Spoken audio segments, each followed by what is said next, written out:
parasite generates sprawl, a substance that connects the whole ecosystem. Alert an Archean, and a nearby nest wakes up too. Archeans move faster in sprawl, but operators get slowed down. Take my guy out. The squad can use their React Light to see bioluminescent properties in Archeans and in the environment. The contrast helps to better identify targets.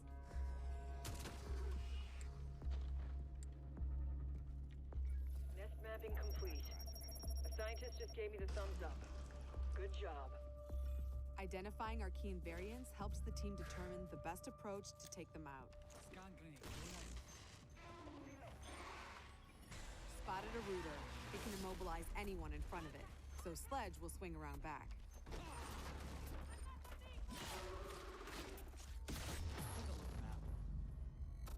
Get out of there before the swarm appears. Don't push it. Oh yeah, I was live. So yeah, I'm a bit late to starting the day one of E3 coverage, but you know what, we're here now, so better late than never, really, isn't it? Better late than never.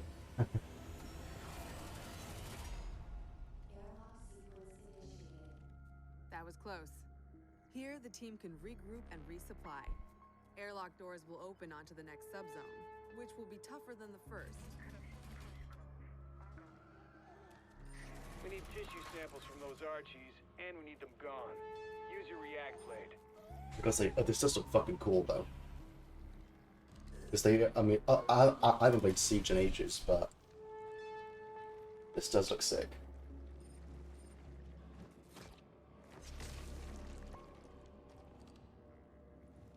Stream's really low quality. It's right there. React blade. I think it's just the E3 stream that's just low quality. It's at 1080p, but it still looks a bit shit. Oh well, it doesn't matter. That's your target. Don't put it to death just yet. Get that sample. We've located a spiker. It can fire armor-piercing projectiles. Alibi deploys a Prisma hologram. Deploying the bait.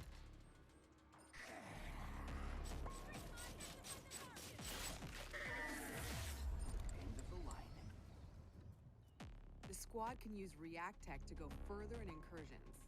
The more intel they collect, the more tech they'll have at their disposal to fight off this threat. It's all about teamwork to outsmart the enemy. Barricade that spot. Reinforcing the wall. Creating a choke point is a good idea to increase the arc mine's Like efficiency. this, I'm pretty sure they had a what was it, a couple of years back? They had like a game mode for like the seats in Siege itself. But this is just like a complete like expansion of that idea, but in like its own. I think it's Keep hunting. like That's the React threat a separate sensor. game. Smasher. Well, oh, I could be wrong. I don't know.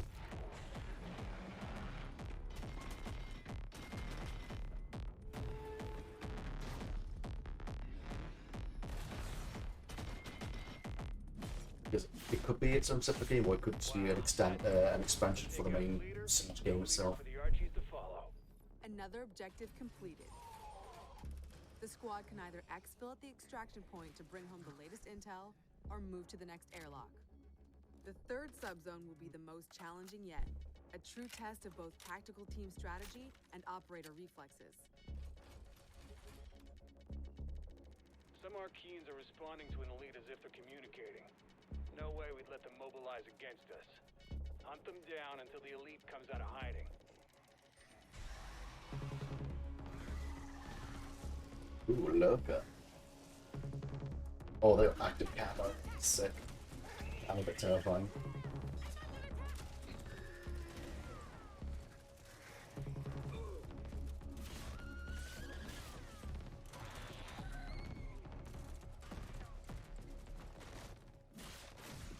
That's dealt with. The elite will show up any second.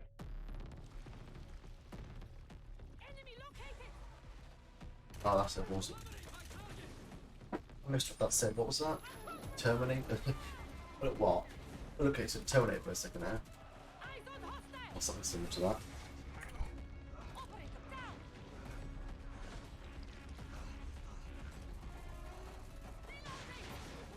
We have an operator in stasis. An operator is now MIA. Ooh, I don't awesome. know This is who how that the target is, happens. but we're mounting a rescue. tight. Oh, Jesus. That's a bit fucking terrifying.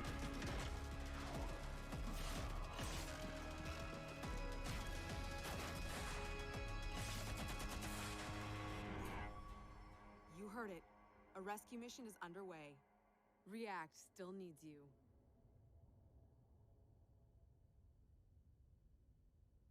Operators, it's time to unite and stand together against this emerging threat. Squad up with friends in co-op or step into the containment alone. Stay tuned for more Rainbow Six Extraction intel coming very soon. If you think fighting aliens That's is tough, pretty fucking sick, to try be learning honest. guitar. Well, that was a segue.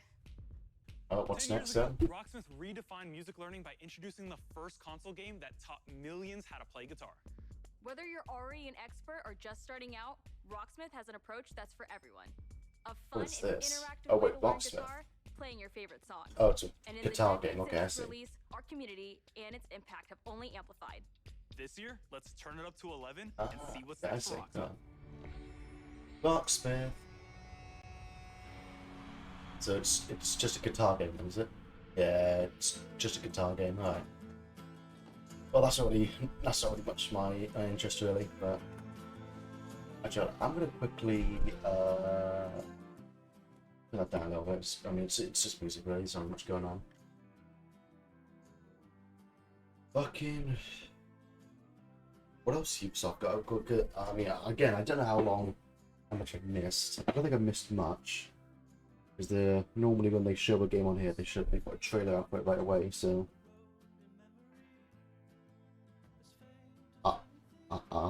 must only just started then, because it's only really had the because they've just now released the whole Rainbow Six portion we just watched, but there's nothing before that, so maybe it has just started.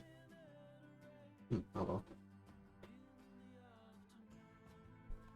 I'm just thinking, what else have they got? Because they got, what, something Assassin's Creed related? No, because Valhalla's still quite recent, isn't it? Don't have that on there with the... No. I'm trying to think of all the IPs they've got. Actually, don't fucking know.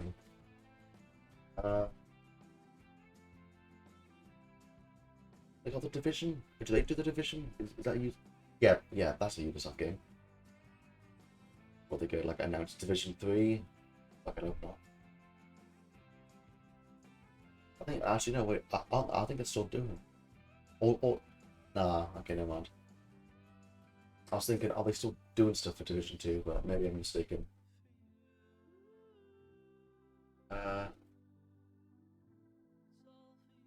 Well, we will soon see. I'm mostly waiting for tomorrow because that's when all the Xbox stuff. So I want to see what. I'm dying to see some new Halo stuff. Other than that, it's a few games. I know the Bandai Namco streams tomorrow, so I'm Arthur Von Nagel, producer I got a couple anime games coming out, which will be sick. It's truly been a dream project for me. As a lifelong gamer and a touring musician, Rocksmith is what I wish I had when I started learning music.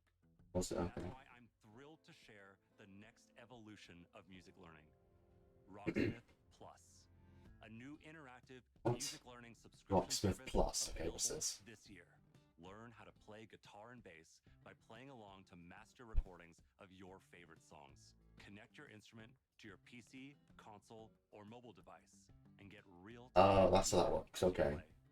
Connecting with Rocksmith Plus. This entire like I'm an idiot. I wasn't really paying attention much. So this entire time I thought it was just a guitar game, but it's just Log in. it's literally just something you plug into like your actual guitar. And play along. I see. Okay.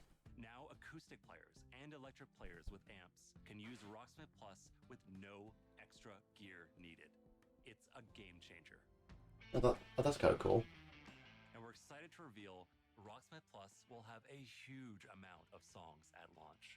All songs in the library will have chord charts that'll be perfect for rhythm players who want to learn the foundation of a song to hum and strum along to. We'll still have the note-for-note authentic arrangements for players that want to play songs exactly how the Oh shit! Hold on. I originally completely played. forgot. And each week, we'll release a steady got a stream stream delay, of haven't I? new I need to turn that authentic off. arrangements to keep growing that portion of the library. We're also also introducing the Rocksmith Hang Workshop, on, hold on. a new tool that lets users create and add Yep, their that's own done. arrangements There we go. for songs we've licensed. Your subscription will give you access to all those songs. More content than ever before, including genres Oh, get to the beyond games, come on, look at that. pop, hip-hop, country, Latin, R&B, all sorts of metal subgenres. We'll have music from all over the world, from big stars to indie darlings. No, I can It's turn up a bit the more most since it's not. diverse It's just song him talking. library ever seen in music learning software. Rocksmith Plus will still have our proven practice features like adaptive difficulty and riff repeater, which let you Mr. practice Roberts and just learn joined the at your Discord own call, pace, but he's not talking or because slow he's down got and repeat doing tricks stuff, so. until you master them. Yeah. We've improved those features in Rocksmith Plus and are introducing new ones. Beginner and intermediate players will benefit from more personalized learning, thanks to an enhanced recommendation system and more robust progress tracking. Players won't just see their growth on a single I song. keep zoning They out can on now what he's talking monitor about their because progress I honestly and don't care. improve It's not a technique game really. across the board. Or just an app that you Overall, can do offer stuff a with. better sense of how you're improving over time. Advanced players will be happy to know we're introducing a new Rocksmith tablet review. How much more stuff is there for this one thing? Song library Right, it's literally and just a practice fucking, tools in a what? format that's familiar and one that will hone your tab reading skills. We're excited to announce that you can register for a chance to participate in our closed beta right after the show. Visit our website at rocksmith.com to get I think the early stream look is at making any Rocksmith sound on Plus Discord. and help us test and create the future of music learning. Thank you What? so much. What do you to mean? amazing Wait, do you mean fans on my who've stream or do you enjoyed and mean on supported the Rocksmith over the Discord past share 6 video years. thing? Let's jam together with Rocksmith Plus for another 10. As it should be. Quality. Did not make it Register sound. now for a chance to play the Rocksmith Plus beta. Summer's coming, and nothing gets thrill seekers' blood flowing. It's working on like the bright Twitch. sun Okay, and well rain. then. And Okay, well then. Riders I'll Republic just. will give them just that. Well then, you guys can just watch on. Yeah, it could be. Since then, the project's grown by jumps and grinds. Well, everyone who comes in can just watch E3 themselves, and I'll just close the little Discord thing. Where is it? Stop stream. There we go. Yeah, that's fine. No problem about that. I wish the fucking like. Hold on, is there a way to like get better quality? No. Greetings, thrill seekers. This is the Riders Ridge, the Republic's stomping ground. From here, you can meet like-minded There's even the. Oh, what the hell? Okay. Weird beeping. manage your career. Learn to nail those wild. I kind of wish like because the E3 stream itself is a bit low. Well, I wouldn't say it's low quality. It's at 1080, but it still looks a bit low res. I wish that was a bit fixed. Stay on top of the latest news. And take up some ferocious multiplayer Oh, action. Ben just like left the free-for-all left the. or Trick Okay, Battle, oh well. 6 versus 6 Oh, you sorted team something out. competition.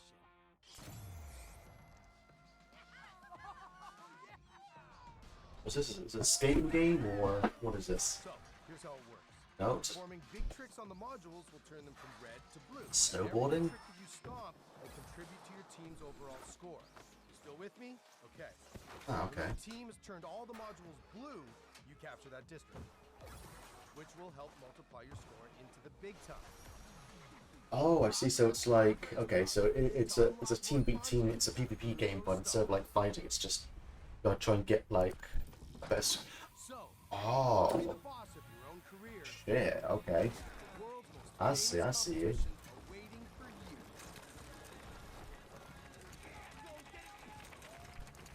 you. Not on auto, whatever. Actually, no. I'll put it on 1080. Even though it looks ass, but can't do much about that. I'm sorry. Okay, so it's okay. So it's not a skateboarding game. It's like a multi-sport thing. Now, some might say the best parts of the Republic can be found in the city playground. We've got modules that you can slay for days.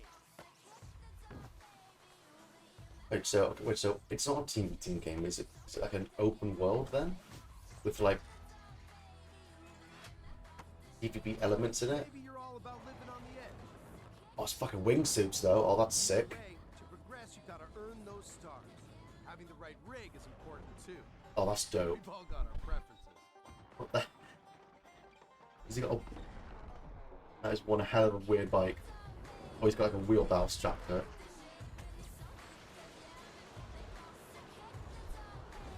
Oh, you're... Okay, I see. Oh, so... Okay. Oh, they got jetpacks? Alright, I get it. Sometimes you just want to explore and bathe in nature. Oh, that's sick. Was that the game's called Riders Republic? I didn't even know what it was even called. That's right. Everything you do counts. Getting those stars means more rad to be had, and the Republic will abide. There's always something awesome to do as you reach new milestones and unlock more. Oh, but it's extreme ironing. It's the Red Bull Joyride, people. It's infamous. It's spectacular. It's the biggest. Whoa. Oh, okay. Your friends. Right, yeah, that was... yeah, E3... Okay, the E3 stream is struggling a bit. How many people are even watching? More sports. Oh, okay, yeah. There's not too many, but... Just more, okay?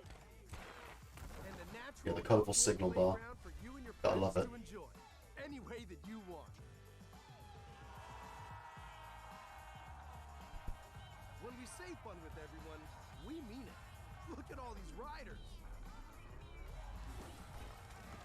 Does this speak to you? That does look sick, actually. Mass races. I mean, I'm not much of like a sports game person, but this does look dope. Oh my fuck! How are people? Literally just like a massive rocket engine on your back. How many players is that? No idea. Holy shit!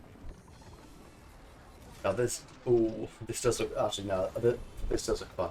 You have rocket bikes or like a booster or something. Rider. See you soon. What's it called? It's called Rider Republic. Okay. Oh, September 2nd. That's this year. What? Don't keep the mountains Oh, waiting. looks sick. Riders Republic is coming September 2nd, and you can pre-order now and claim your right to rip. I'll just keep knocking you off all the... Okay, Yeah, that does sound like a we've new seen thing. Some of our favorite Rainbow Six operators That looks battling sick. alien I'm parasites. trying to know. But how's their day job going? Okay. You know, ever since Crimson Heist, we're still trying to clear all those pesky Flores drones off the maps. Oh, Year we're 6 back is off to... a blazing Okay, we're back to start, more with more passing Siege stuff. 200,000 concurrent players a few weeks ago. If you haven't joined in yet, 2021 is the perfect time to drop in. We got a Splinter Cell game? That would be sick, you know. You fucking years since you did that, but no, still nothing.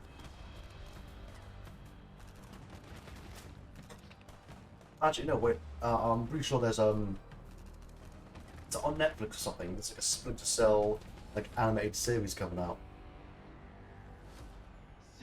I mean, I prefer a game, but you know,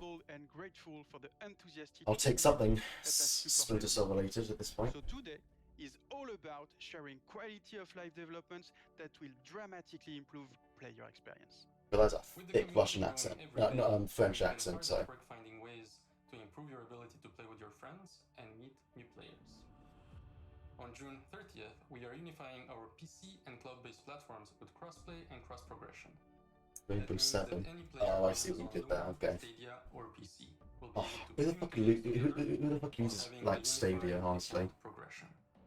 Like, honestly. For console players, in early 2022, crossplay will be available between PlayStation and Xbox platform, and cross-progression will be available between all platforms. You know what? I'm all for crossplay.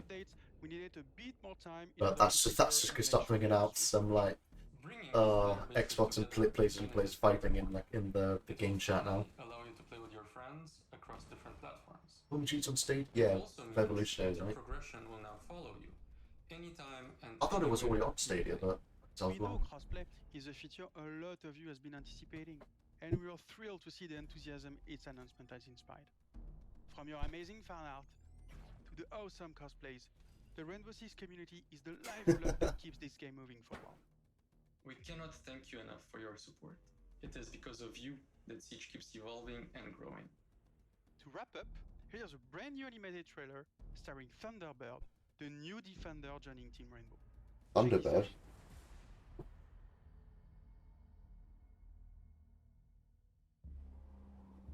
Oh, he's an anime trailer, okay. 6 years ago, I met a pilot. Ah. Saved my life. Damn.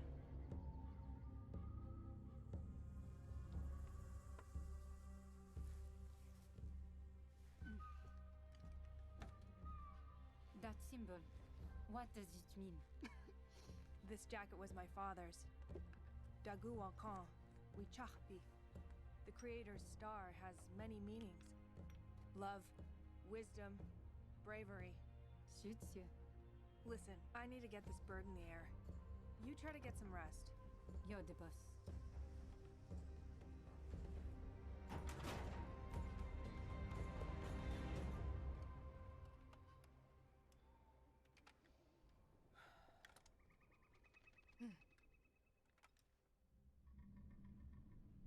He's in the tree. What's happening?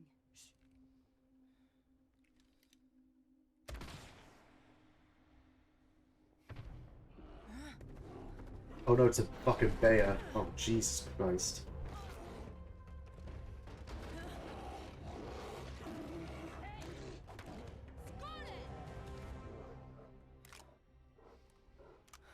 You fight a bear with a flare launcher, okay.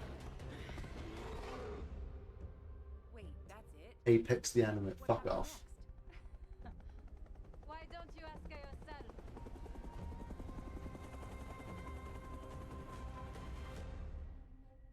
Wait, so which one's Thundermont?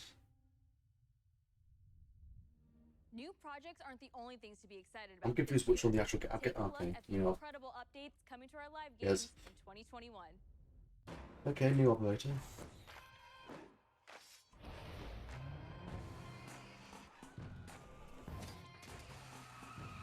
Okay, so we got a couple more. Oh yeah, another For Honor update. Again, I haven't played that in ages, like I think years at this point. What else they got? Backmania. The fuck is this? Actually, this does look sick. Okay, that looks cool. Alright, yeah. Again, I'm not much of a fan of racers, but if it's like, you know, fun, like cartoon ones like this looks sick. Oh. Okay, what's there? Okay, so they're adding Teenage Mutant Ninja Turtles to that Brawl game, whatever it was called. Again, don't play it.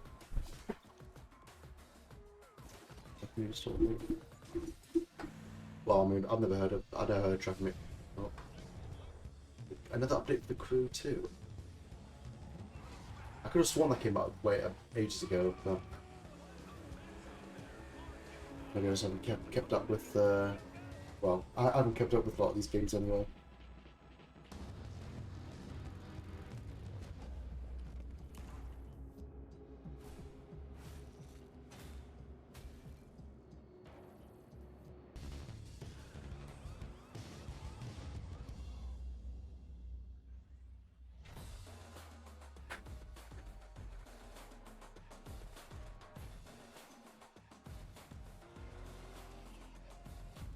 Oh, Truck Me's been around for a while, what?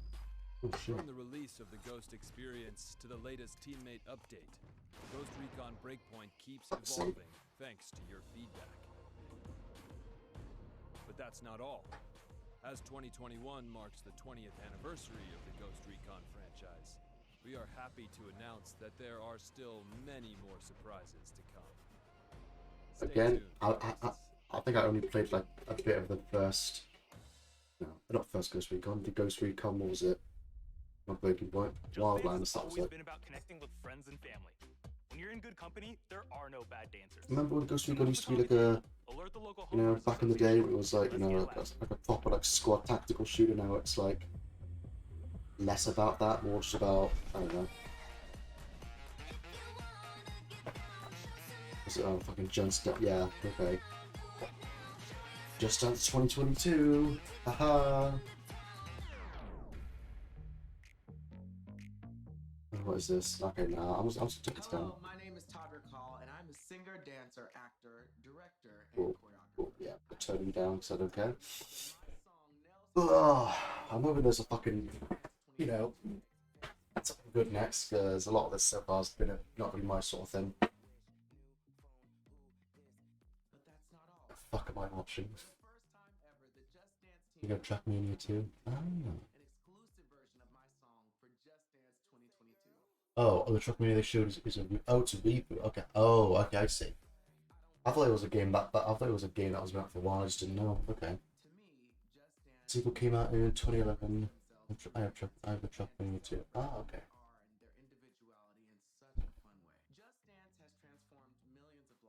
Oh. Gee, what's hold on. Where is I'm gonna no, not that. No, there we go. Oh. Damn it, hold on. Why is that on here? No, here. Hello? Fuck's sake, man.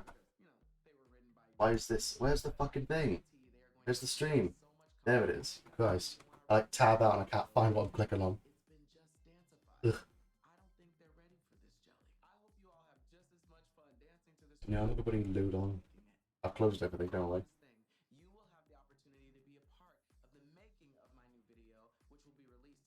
Is it still going? Christ, man. I bet it shows you could like skip ahead where it's stream, a live stream, so of course you can. Ugh.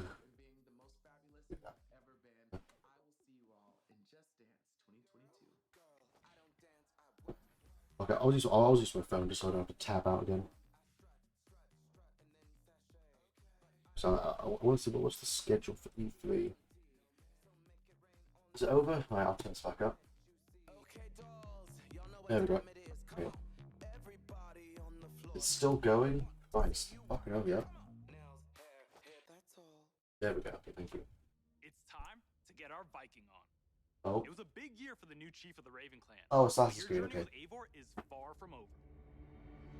What's next then? I played the base game of this, but I never played the expansions or the DLCs they've released.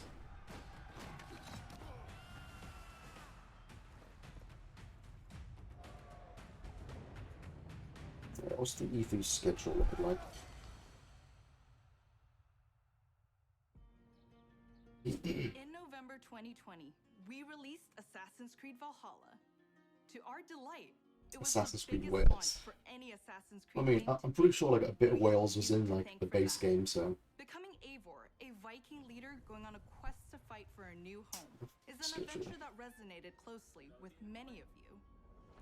I certainly had fun exploring England with Eivor and stumbling across unique world events that left me with memorable side stories.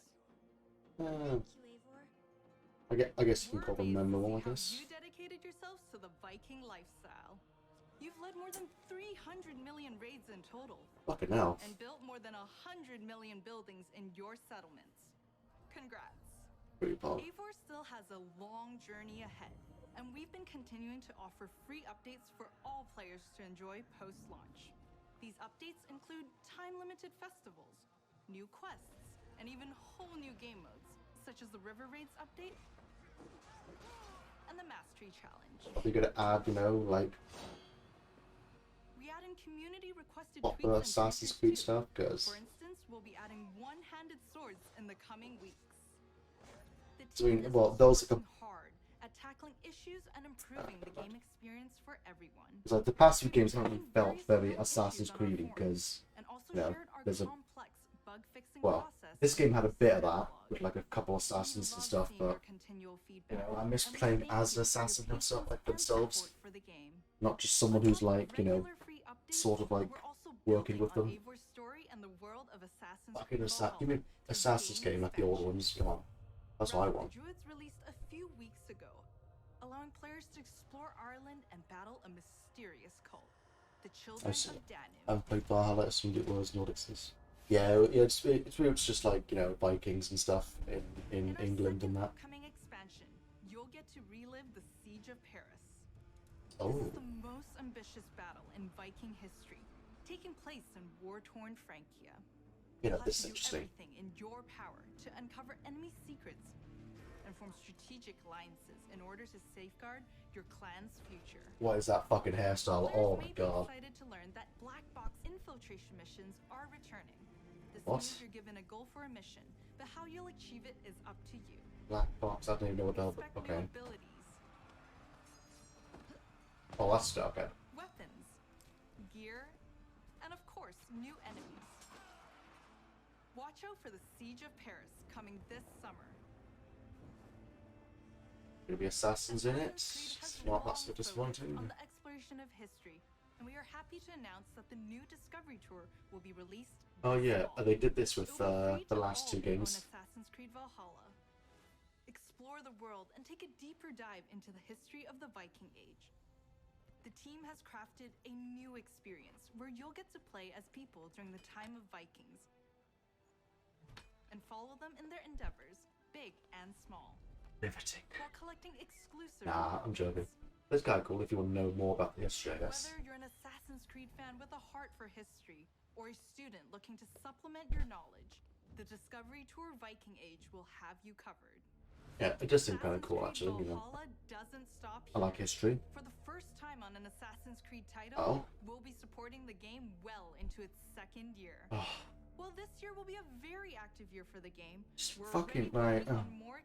expansions Oh. for next year. Something tells me that Eivor is not done with Odin yet. Ah, what?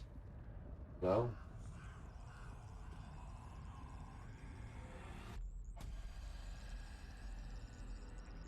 Is it more like mythical stuff? Because that's not. Oh. More to come. Oh, I miss the old school Assassin's Creed, man. Like, just. I mean, yeah, this stuff's cool and all, So but you've seen some great games from us. But we it's also have like. news about the movies and TV Stuff series. like, you know. Like the early Assassin's Creed, where it was just you playing as a guy in a hood, assassinating people. Like, in different time periods, talking with like other historical figures at the time. Now it's just kind of like, you know, every single like I mean, Origins was good, but everything after that it's just been like it's been very mythical heavy. Being inspired. I was emotionally Okay, I know what this is, don't care. Just don't kind of it. I just want like an older school Assassin's Creed game, but it was like they've focusing on more mythical stuff now.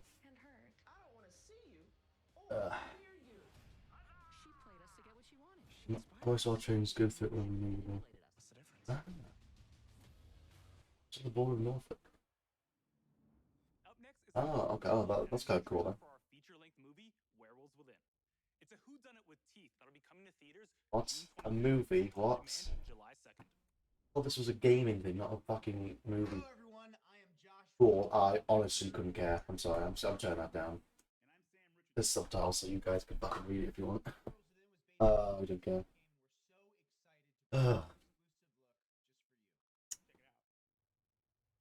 What you put in Assassin's Creed Germany plays a man in a sausage factory. Yes, reference to be an assassin, but by a sausage. Okay. Fuck. Okay, well, I'll turn this up just to see it, because if it's bad, I can just laugh at it. We need answers. It didn't disappear.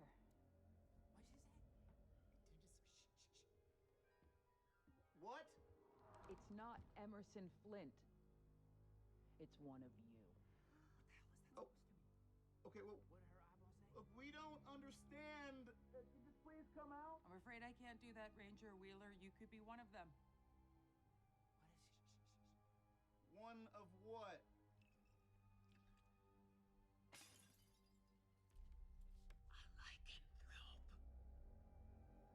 A what? A werewolf. Wow, this looks riveting. Something's wrong with the generator. Also, there's a dead body under your porch.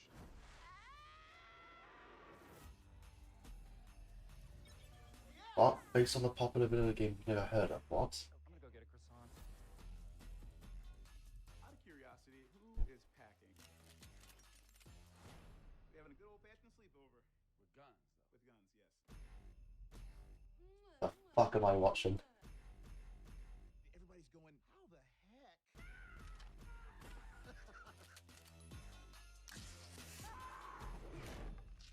Not littering, I'm just excited. Not judging, just watching it.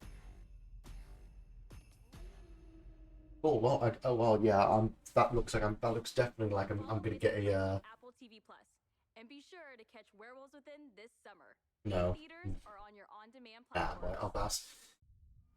Your story is complete without a great I'll take, grappling you'll get like a 5 out of 10 at Even the best. most vile tyrant is a star of their own narrative. When it comes to memorable villains, no one does it better. I don't even know what game that was even supposed to be based on, but it did say based on a game you never heard of, so that might be why. Oh, Far Cry 6. Okay, yeah, this is what I want. Here we go. I forgot about this. Do you have any idea what these are worth? Let us through. Marco, always making new friends. Danny, you're late. Where's Alejo? He gave up his ticket for his family. Bullshit. Alejo is an orphan. Alejo's not going anywhere anymore. Come on, Marco. Let them on. Vamos. Good man. Get out of boxing now.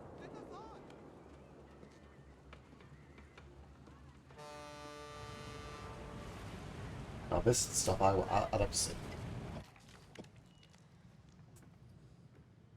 Gracias. Don't worry about it, chamaco. Here.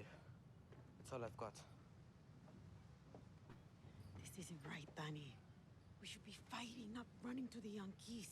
Alejo gave you a fucking gift, Lira. We survive. Same as the orphanage, same as the academy. What's that? Please, no, this is a fishing boat. Yumio, no! Oh, nice. What is like? Is like the intro cutscene?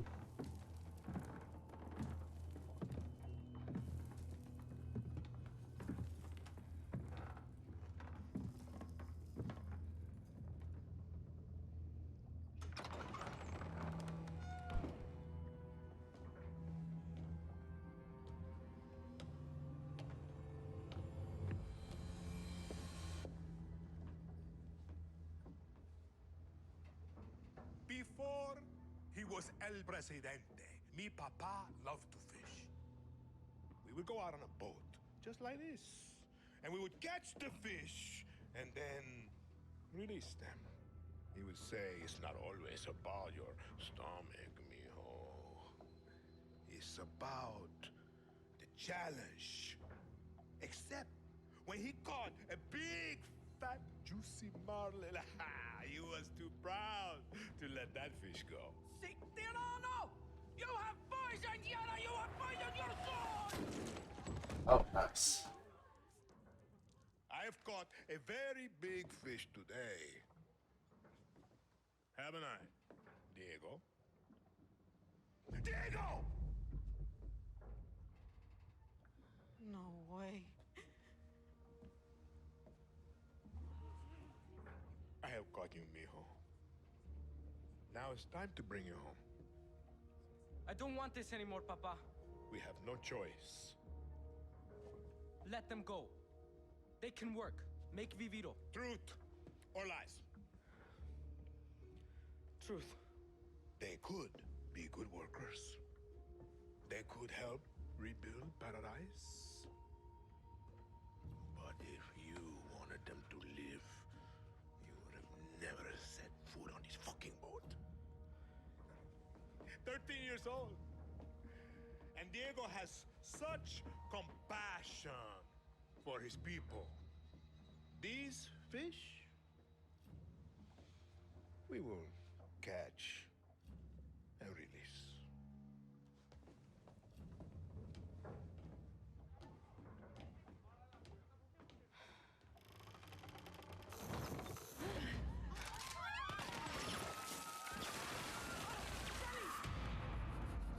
Ah, so I'm guessing that's the intro cutscene then. No gameplay? Is it just the cutscene? Okay, no, there's still more. Okay. You've just seen another disturbing lesson from Anton Castillo, passed down to his son Diego as he grooms him to become the future ruler of Yara. The most important part of crafting a Wait, you only just realised it's in the top right corner. that they're evil or shocking. It says hashtag Christ Someone 5x6. could sit across from you at the dinner table and charm you into thinking that everything they believe, no matter how twisted or horrifying, could be absolutely true. That's the secret to Anton's power, and we couldn't be prouder to have him join the Far Cry family. Now, when creating Anton, we had quite a lot to live up to. Because when you think Far Cry, you think about its rich legacy of villains. Which makes today a very special day for Far Cry fans. Not only did we get to see into the mind of Anton Castillo, we finally get to unveil some of our post-launch plans. Ooh. Our dream was to honor the Far Cry villain's tradition can't read. and introduce a brand new experience. Oh, hello. It is time to see the other side. Other Go side. further down the rabbit hole, and it's up to you to find a way out. The fuck's that? Hello? What's the... Okay, what's the... This is... What is going on? Who's watching? My, what a happy fella. RJ, tell your mother and sister to... You are alive. Wait, what? What's this? All that matters. What the fuck?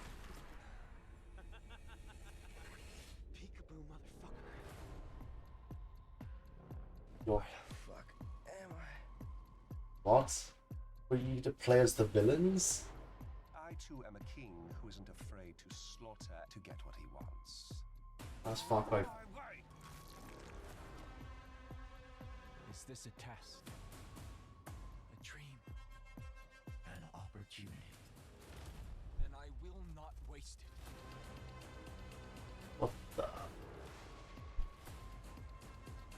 I'm really confused what this is.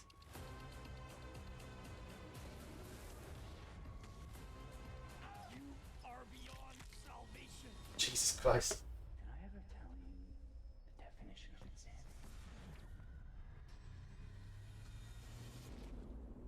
Far Cry 6 Season Pass. Yeah, but what was all that then? Also including, okay. No? What's this? No. Wait, hold on. Wait. Is this what I think it is? No, never mind. Ah, Far Cry 3 Blood Dragon, okay.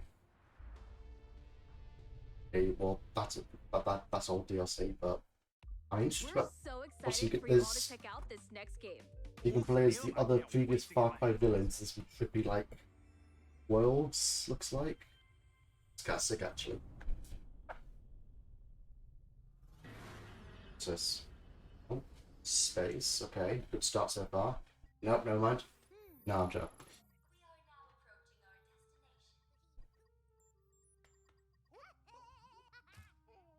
Oh, I was about to say, like, is it a... Oh. Mario Rabbids. The fuck is this? Oh, it's the new Rabbids game. Ah, gotcha, okay. I was wondering why I saw Mario, because I was like...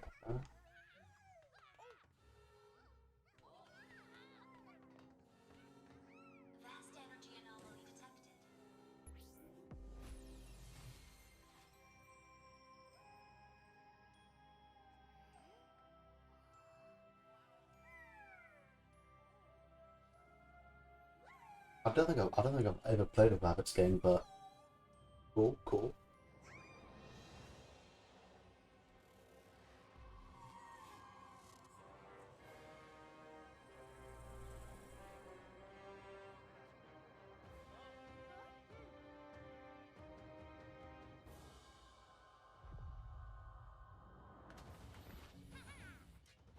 Wait, dog.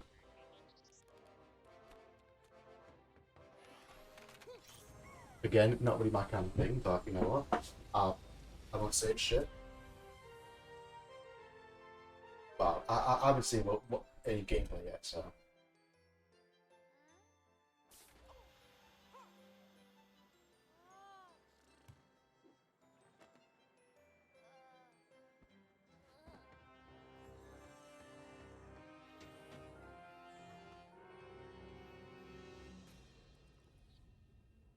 Mario with guns.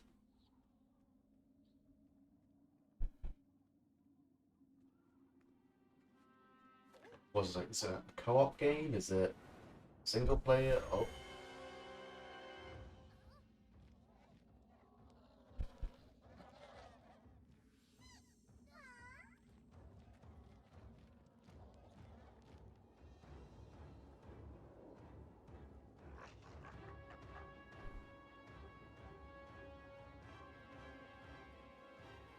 Oh no, they're surrounded. However, will they get out?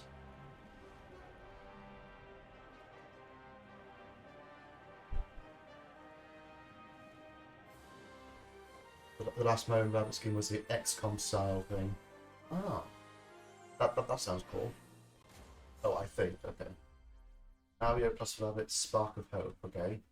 Will it be gameplay or was it just a announcement trailer? Oh, maybe some gameplay, maybe, if we're lucky.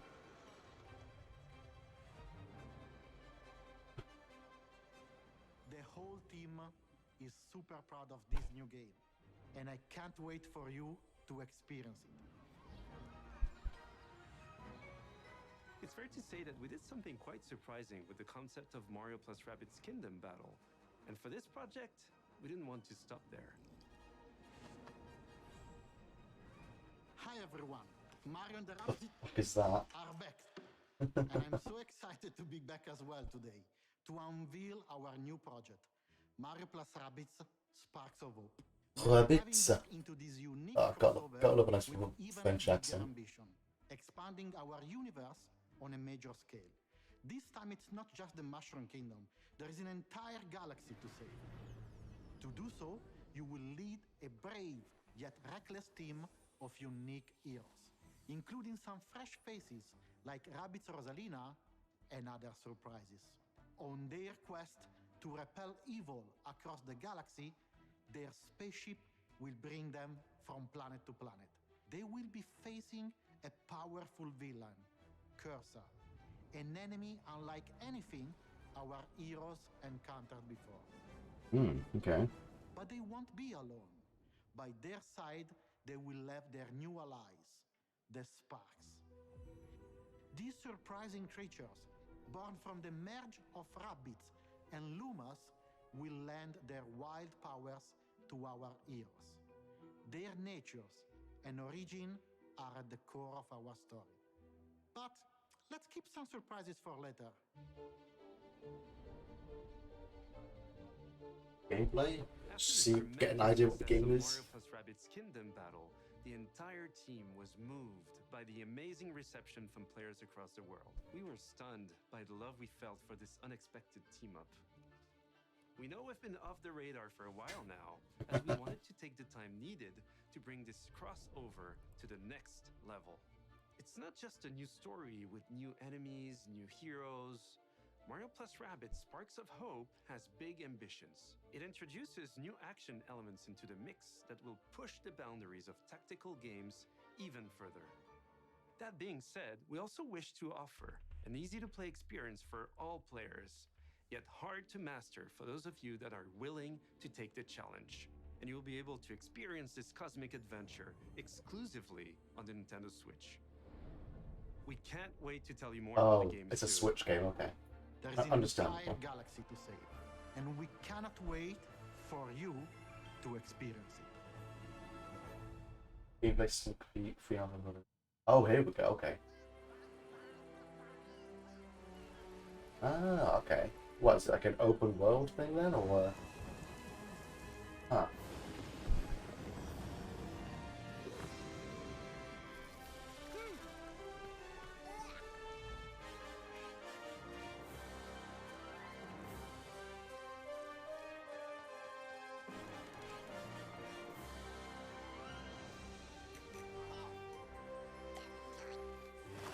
Okay, so yeah, it does seem to be a single player thing then. Looks like, yeah, because looks like it's one, so yeah, it's one person and they've got companions that follow you. Okay.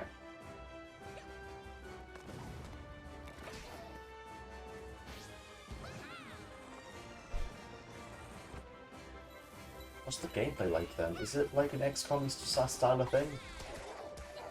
Looks like it is. Kinda, yeah.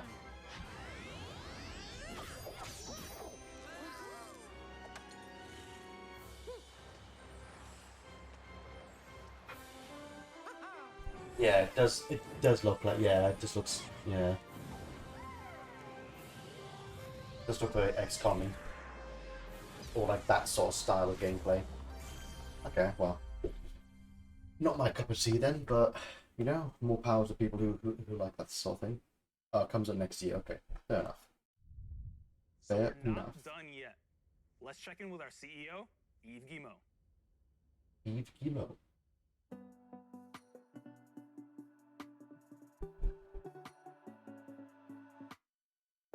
Hi everyone. As you have seen, That looked pretty good. we have a So I fantastic appreciate and it. diverse Yeah, I lineup mean, of it games does look coming good. soon. And this is just the beginning. Thanks to all the teams at Ubisoft for what they achieved and for always striving to deliver the best possible Oh, game God, yeah. experiences. I'm humbled by their resilience, energy, and collaboration, especially during what has been a challenging year. I'm also proud of our industry's ability to bring together millions of players from around the world to share memorable experiences and moments of joy. How much more is there? Because One of the real powers of video games. is this And it started at what 8? motivates everyone at Ubisoft to do our best. Finally, my sincere thanks to you. Because the Devolver Direct conference begins at You place in us. 9:30. Your So involvement in our games communities keep we've got another them half an growing hour until that and starts. vibrant. So I'm not sure what this We is. want to create original, enriching, long-lasting game worlds. And your contributions, feedback, and support make it possible. We also are proud that some of the biggest names in entertainment trust our creative teams to develop games within their universes. For example, you just saw Mario Let's plus see more Rabbids Sparks of Elden Ring. developed Yeah, in that collaboration that with looks Nintendo, sick. where everyone's favorites, Mario and Rabbids I mean, I've never really been like a because it looks very Dark Soulsy, but well, And speaking of I'm great actually I'm partnerships, pretty sure it's made by the same there people, is isn't it? one more So that exciting explains that. thing But we would like to show you I've never really today. I've never really played a It is a Dark Souls thing. of the amazing game. journey that awaits Yeah, I've you never really played in Dark one Souls, of but I the played most beautiful oh, it's same studio, same stuff. Okay, yeah. Well, that explains it. by the latest The only version sort of of thing our I've played similar to that, I played Sekiro. I'm excited to share So the first look with you now. yeah, that's the only like Dark Souls type thing I've played, and that was fucking difficult at times. So, oh, what's this? I didn't quite hear what he said, but some sort of new game. Okay.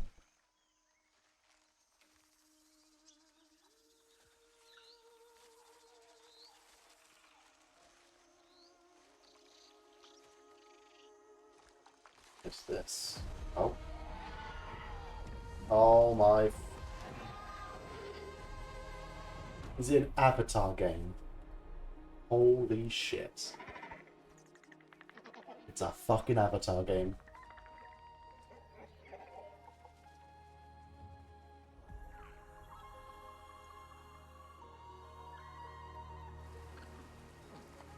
I mean, I was not expecting that. What do you mean, God, no? The fucking movie was sick.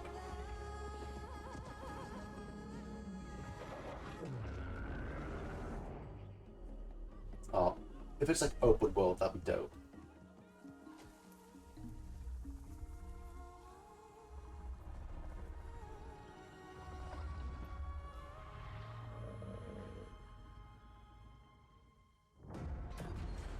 Graphics look a bit. Oh. Okay, so here's the humans. Oh, this is fucking sick. Because I remember playing an Avatar game ages ago. I think that was like 360. That was weird. But so is it a multiplayer thing? Is it single player? Is it both? I have no idea.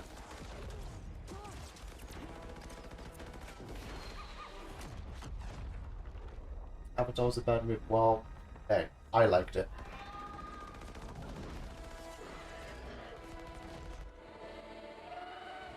I mean, I haven't watched it in a while, so maybe I'm forgetting how it was, but just from vague like memory, it was quite a good movie. I thought.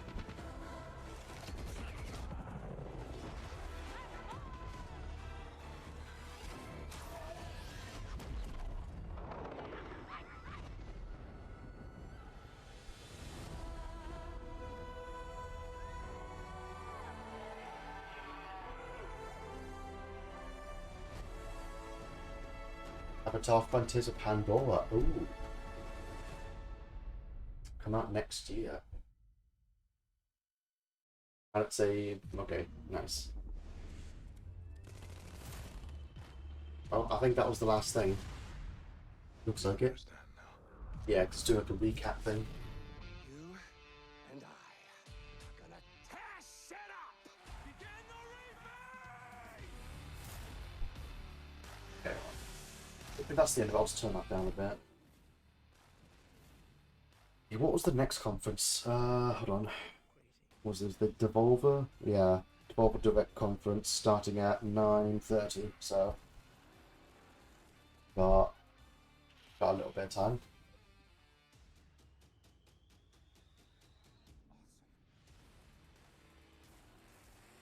Oh.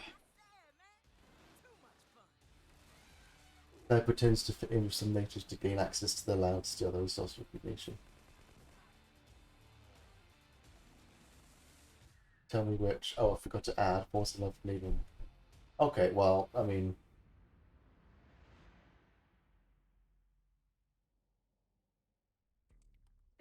Pokemon does it well. I don't think I've ever watched Pokemon just really, so. F. Anything else, or is this just the closing up? Visited new shores in Assassin's Creed Valhalla. It was a decent, you know. Wasn't really much that I was like interested in, but there was a couple things in there. Oh, okay. Okay, is there a break now? Yes, we fucking know. Cool. Nice. I want to get away from any COVID talk, but I guess not. Oh? Oh, no, okay. E3. Okay. Well, if it's just, is it going to be more game showcasing stuff, or? Welcome back, everybody, to E3 2021. We just saw UB Forward, and boy, oh boy, what a way to close out our first keynote of E3. I'm Golden Boy alongside Jack. It's off camera anyway now, so that's expected. Yeah, understandable, really. Wasn't a lie. There's a couple stuff. Literally, well, we were both. I'm gonna turn this down. The E3 crew back there just started screaming. I'm gonna quickly. Hype. That was just the perfect way to end it, I think. Yeah. It was just a taste of it, right? But the visuals, I mean, it completely got me to my core. We know that there's so many movies coming out. What is it? 2, 3, 4, and 5, I believe. Yeah, a lot. So this is just building up the hype for the movies, but yeah. So. I just want to be well, no, that's over with. I'm gonna take a quick break. Just while everything's finished, and then yeah, I'll be back in a bit. We're gonna get a drink, grab a bite to eat, then we can get ready for the next conference, which will be in 20 or so minutes. So yeah, back in a second. A game that I absolutely loved back in the day. It was like a mountain biking. It was like one of those games that it came out around the time when all the other extreme sports games were coming out, and everyone was snagging up properties, and someone said, "How about we have people ride bikes down a mountain?" Yeah. And from there, I got hooked. I was addicted. I love that game so much, and that is what Riders Republic felt like to me. I'm genuinely excited for it. So I've always loved sports games like this because I'm 6'2" and incredibly uncoordinated. I cannot snowboard to save my butt. In fact, I just land on my butt the whole time. So I'm definitely excited to try out snowboarding, but I also want to drive an ice cream truck. You went crazy for the ice cream truck. You were like, is that an ice cream truck? It was the ice cream bicycle. Oh, it was an ice cream bicycle, The little dolly. It was so good. I loved it. But by the way, guys, we had a poll go out here, and it seems like no surprise, especially given that it came at the end, but Avatar Frontiers of Pandora is the game that was everyone's favorite that was announced. 41% resounding score there. But there were some good ones. There were some good ones. So also shout out to the people who voted Riders Republic. I appreciate you. But there were some fun ones. Real quick, I do want to touch on Rocksmith, because that game has been going on for such a long time now.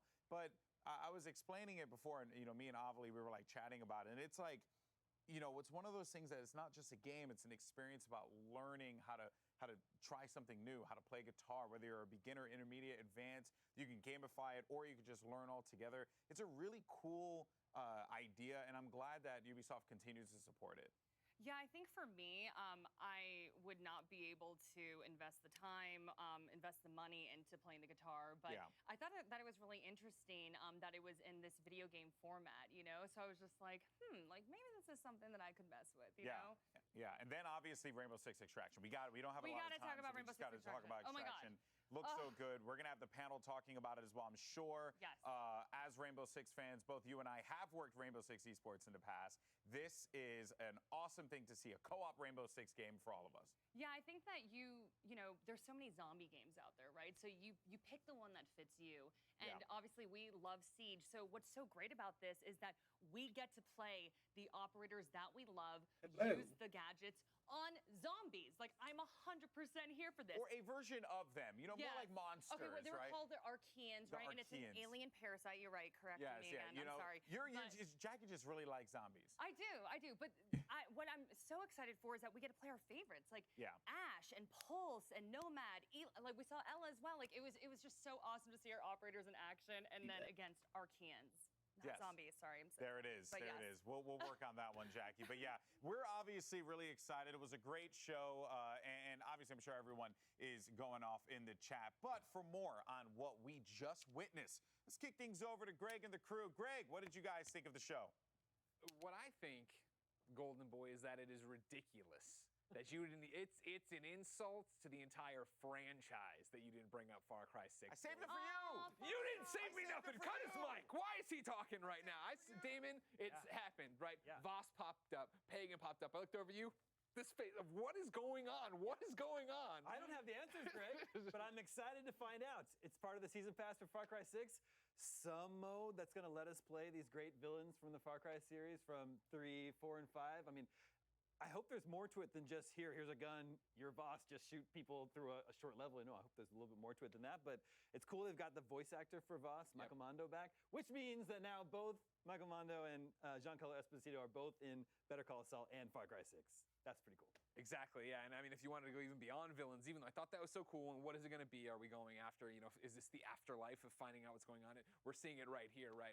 This performance right here from Giancarlo, right? Of going through and seeing him perform and just come in and eat up the scenery. And just like, that is what I want out of this game, Michael. I can't wait to play Far Cry 6 and get this. No, doesn't look like it. This is the most I've been hyped for Far Cry since Far Cry 2. I gotta shout out Far Cry 2. Yeah, I'll keep that on the same volume. We get it, you're cool. I know, right? Oh, you played them all before. What I'm looking for. Okay, here we go. But the thing about Far Cry 6 is that, yes, they've come out and said, like, yeah, we're trying to go all in on the story. It's supposed to be this political drama. And I want to see how Far Cry is able to handle that when they go all in on it. Because they've around it with previous games, but the primary objective of those games is to blow things up. And that's pretty much still the case with Far Cry 6. How do you balance that? How do you balance like all the fun stuff you want to do and all this violent stuff happening in a story, but how do you humanize a game where all you do is shoot stuff? You get an incredible actor like Giancarlo Esposito. Hey, and I want to be a load-bearing pillar. But is it going to be that I watch that cutscene and I'm super into it, and then I go off and hunt a bunch of turkeys for a better wallet? But while you're hunting those turkeys, don't you feel just that tension? I feel it. Where you're just like, man, I'm killing these turkeys, but I feel like I should be saving the world or something. Okay, yeah, so still got a bit of time until the next Product V3 starts. We got 15 minutes past now, well, quarter past now, sorry. So, not too long. 15 minutes, then we should be good to go. Cool. This is where I'm going to jump into the series. Yeah. And then to see that battle pass where we're seeing, like, the past villains and stuff, I'm like, oh, cool. So I just get everything all in one. I'm excited for this. All the story. Yeah, I'm curious. I want more details on that villain stuff. Because it's like, Shouts out to Daddy I mean, it's like the Daddy Issues DLC where you get to play as all those past villains as well. Oh, okay, yeah. So it is you playing as them. Okay, that's nice. Like, what's the context there? Are you playing them during the events of their own games, or their respective games they were in, or is it like? Because it looked very like dream sequency for like all of them. So I don't know. That'd be interesting. That'd be interesting to see what's happening there. Oh, I fucking wish the fucking Microsoft one was now. Man, I want to see it. I want to see some Halo. That's the one thing I'm like currently like. When you die. When they die. Oh, who the fuck was that? Because the movie came out. Oh, we got Bobby Boy in chat. Come on, chat. He's in voice chat. They're making 4 sequels. I didn't realize he was in here. I don't know. James Cameron believes in this. Oh yeah, of course, yeah. I got stream mode. I got stream mode on, so of course I wouldn't hear the notification of him joining. You should care about his avatar, so I'm going to place my trust in James Cameron and the fine folks at Ubisoft to deliver an adventure worthy of. I didn't realize you were in here. I'm just shocked that it's actually a thing. Hello. It feels like an old wives' I was wondering who the fuck was talking. I was like, what's that coming from? happy that one of them is actually Okay. It is your imagination. Yeah, Ah. that would be the takeaway from it, and I think that was what I walked away finished from it. watching As the somebody who saw the movie, Ubisoft I think with Damon conference. years and years, another lifetime ago. Yeah, so I'm just waiting for the next conference to begin. Should be in a couple minutes time. But watching So. the gameplay of it here, right? Yeah, Through that's the open world, seeing them already start to mix the it up and Avatar how game beautiful looked it looks. interesting. I'm excited to see what. Yeah, well, I mean, it was only like a cinematic trailer, but I want to know what kind. It's like an open world. It's like a multiplayer, single player, both kind of thing. It's co-op. You at least expect it to be like. I mean, it did show because, like, I mean, it might be multiplayer. I don't know because, or like you can choose sides because, like, showed like both sides. It showed both humans and like Pandoran people. So maybe it's multiplayer, or maybe you could like, or if it's single player, maybe you can choose which side you're on. I don't know. Be interesting to see. It isn't the first Avatar movie tie-in game though. They did make one before. Yeah, I was told to stream earlier, and I told them that there was they made like an Avatar-based game like years ago, like on like 360 era back then. So. It's on the PlayStation as well. Oh yeah, it was a cross thing, yeah. But I vaguely like remember playing that. So. Still no fucking Avatar sequel movie, but you know, I think they're working on. It's still in production. Yeah, I heard that. Like fucking, I mean, because the first one came out in 2012 or 2011, wasn't it?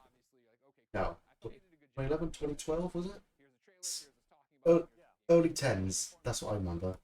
Came out. 2009. 2009. I could have sworn it was like. Oh, okay. Damn. Okay, so then so it's been even longer than I thought. Jesus. So there's the Rabbits game. Like... Yeah, that's not really my kind of thing, honestly. That's just like because I've never really. Remember the first Rabbits game kind of being like XCOM, but Mario Rabbits flavored. Yeah. Well, I don't think I've ever played like a Rabbits game, or if I have, it's been many years. But this one looks. I probably won't play it, but it looks very like XCOM style of like gameplay, like turn-based sort of thing. Most likely it's good. I couldn't. Are you a bit quiet? Even though I've got you on, even though I've got you on 200% volume on Discord. Turning up the game. Is that better? Yeah, that's there. Yeah, that's better.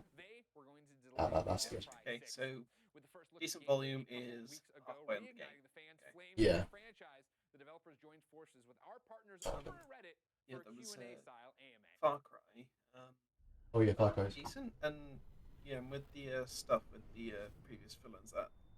Yeah, I'm curious about that because like it showed that you're like playing as them, but it's like they're in like trippy like dream sequency almost kind of things. So it's like, what's going on there? Yeah, I think it's I think it would probably be kind of like the Shangri-La missions from Far Cry 4. Basically, Yeah. you see it from like somebody's eyes when you trip out from touching paper. Oh yeah, actually, okay. Yeah, that'd be. I mean, well, I've always wanted to play like some of the villains, so that'd be good to see how that turns out. Yeah, and see through their like fuckment, Yeah. from their perspective. When does your revolution? Well, I mean, well, yeah, because like it's like I don't know if it's just gonna be like, is it only gonna be like trippy sequences, or is it gonna be like that's just part of it, and they'll be like, you know, it'll just be like playing through the game but from like their perspective and not being like the main character, that kind of thing. Just kind of be interesting how they incorporate it. What is the ending of Well. Far Cry 6? Well, it's really simple. Would it be like artifacts, like from what the characters have? Oh. Something else. Water buffalo. Well, I mean, seeing as how all that's part of like the Far Cry 6 like battle pass or season pass, what the fuck they're calling it. Oh, doggy. Yeah, that was weird. Like he kept talking, it cut to a dog, then it cut back to him, and his mic was like off. So I did not hear what he said. Oh well, I wasn't listening anyway. I'm kind of hoping this one's. I mean, because I think the last game that Far Cry I even played really, because I don't think I played 4. I didn't play 5. I think it was 3. I think 3 might have been the last Far Cry I played properly. So. Yeah, I haven't completed 3 Blood Dragon. I've completed 4 Primal, 5 New Dawn. Oh yeah, Primal. I completely forgot about Primal. It's all the main character is voiced by main character for what was it?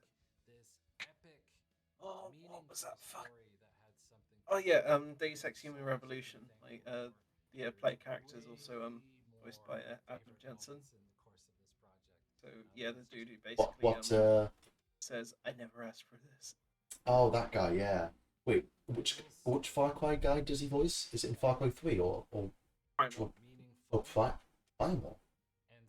What? He voices the main character? Yeah. Does he? Oh. I thought all the characters in Primal spoke like this like caveman sort of language. I don't think they spoke like. Or was he doing it? But okay, I see. Okay. Yeah, Ubisoft basically gave him his lines and he just went for it. Damn, I've never even caught that. That's sick then. I really want to get around to playing Far Cry 2 because apparently that was really fucking good. I've played Far Cry 2. I played like years ago, and I played like I think the last time I played it was maybe last year sometime, maybe a couple months ago. But it's like it's very. I mean, it's very in depth, also with like the weapon jams, yeah, and the breaks and things. Yeah. Yeah. Also, malaria mechanics. Yeah, I mean, I never got that far into the game, but yeah, that's part of it. But I think I've heard people describing Far Cry 2 as like a very good tech demo. Just because, like, I mean, it looks very good, like, but like story-wise, I don't think there's much there, really. I mean, I never played through the entire thing myself, but from what I did play, there was like a bit there was barely much of like a engaging story. It was basically just you're going after a guy, then you like meet people along the way, and then you help them with missions, and then yeah, that's as far as I got really. Didn't really keep me like intrigued to like keep playing. But, oh well. Far Cry 1 though, I think was a bit more like strange with its storyline. And I don't think I ever played Far Cry 1. I think. Or did I? Wait. No, I can't remember. Yeah, apparently it was something like Arkham Asylum, where there was like this disease that turned you into like a hulking beast or something. Oh yeah, I remember something about that. You're like main character. Like, yeah, because I can remember like. I think I remember like seeing like box art cover or like some sort of like artwork for the game like years ago, and it's like the character you're playing as got like yellow eyes or like glowing eyes or something. So maybe it was something like that. Yeah, I don't really know much Oh well. about the game, so. Yeah. Also, on stream, like it might be lagging behind a bit, but that scene where dude was that kid. Yeah, I think in that scene he gave him a live grenade and pulled the fucking pin.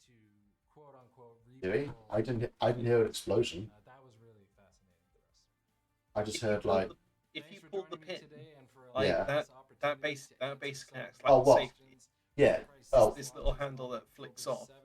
So if you keep hold that handle, it won't arm itself. So you Oh. have- yeah. So if you're still holding on to it, you can still have a lot of time before it explodes. Yeah. So that's why fucking cooking grenades in Call of Duty games when you just pull the pin.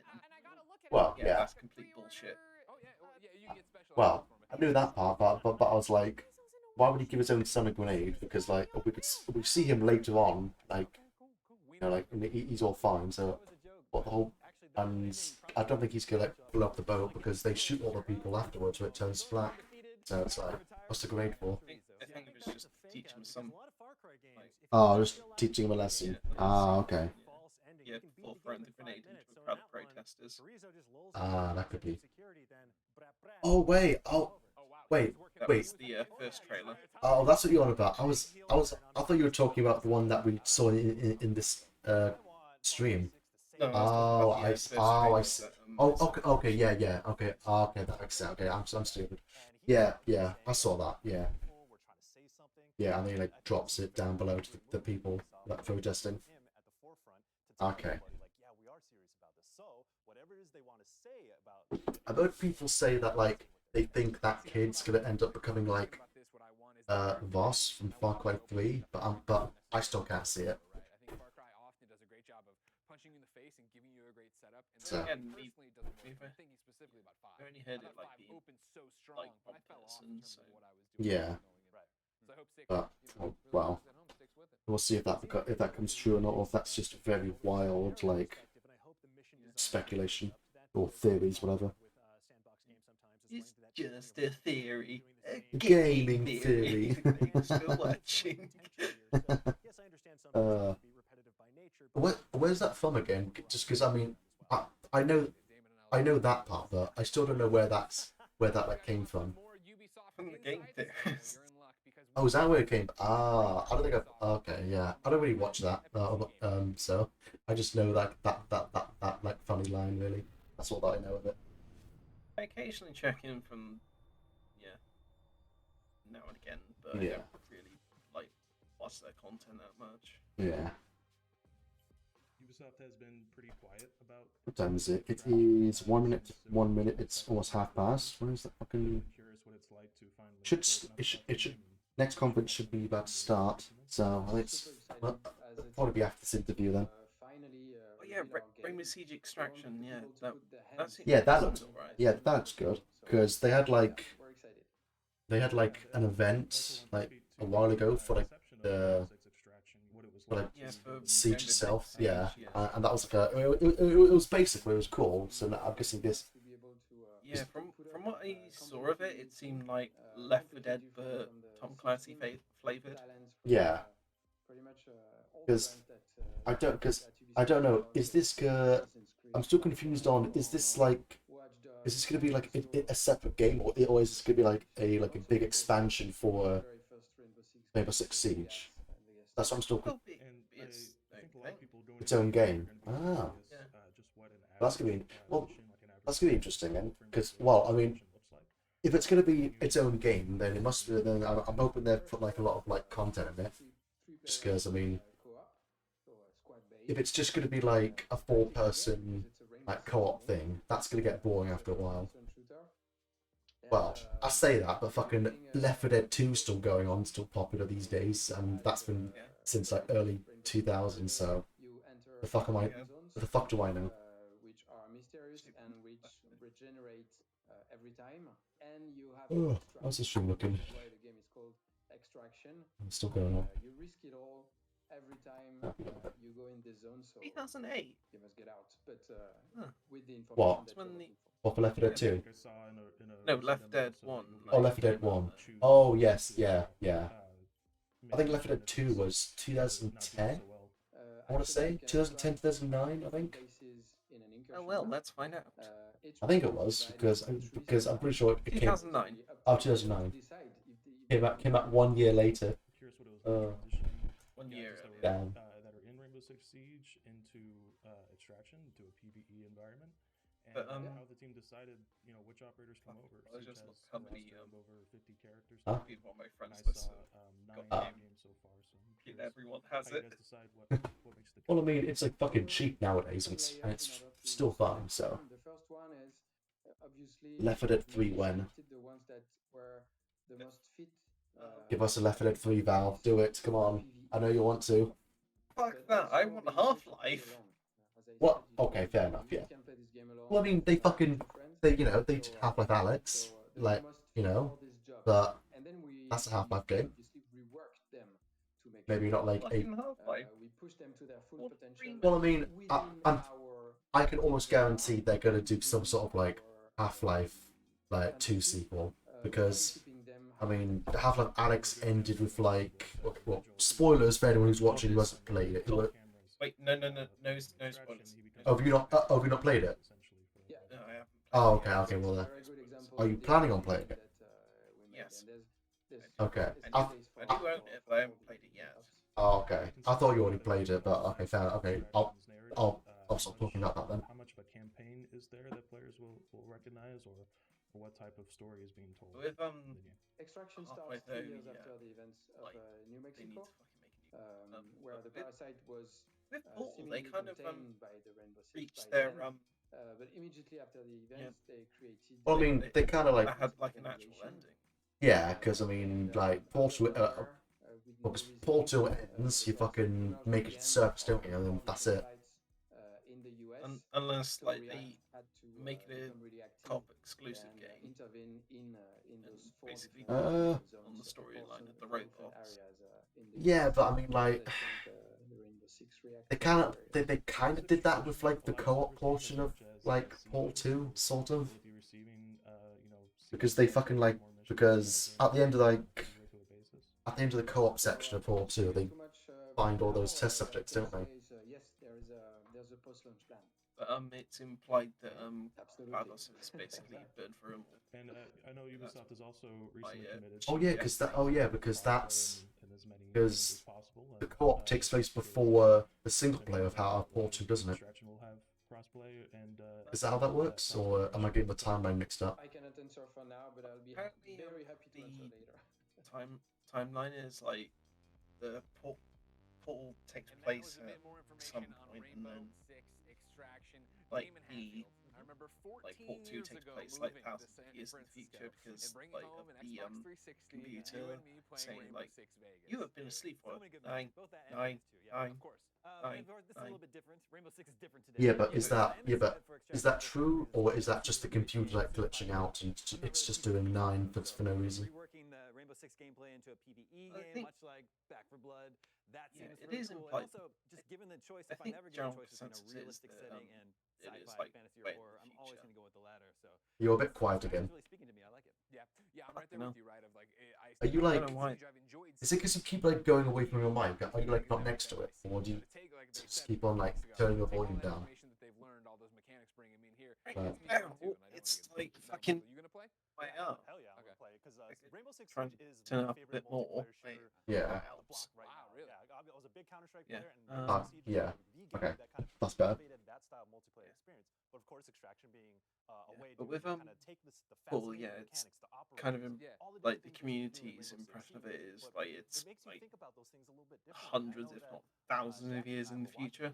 Yeah, it does seem like it is. Because the threat is very different than other like live players. I need Paul through so I can fucking open and co-op. Okay, okay, Ben, right, be quiet. How have we not played it? Isn't VR only? Is it VR only? Well, he said he's got it. He just hasn't played it. Were you not listening? Is it fucking started? Well, okay, it's 6 minutes past the time this conference just started, so I don't know what's going on.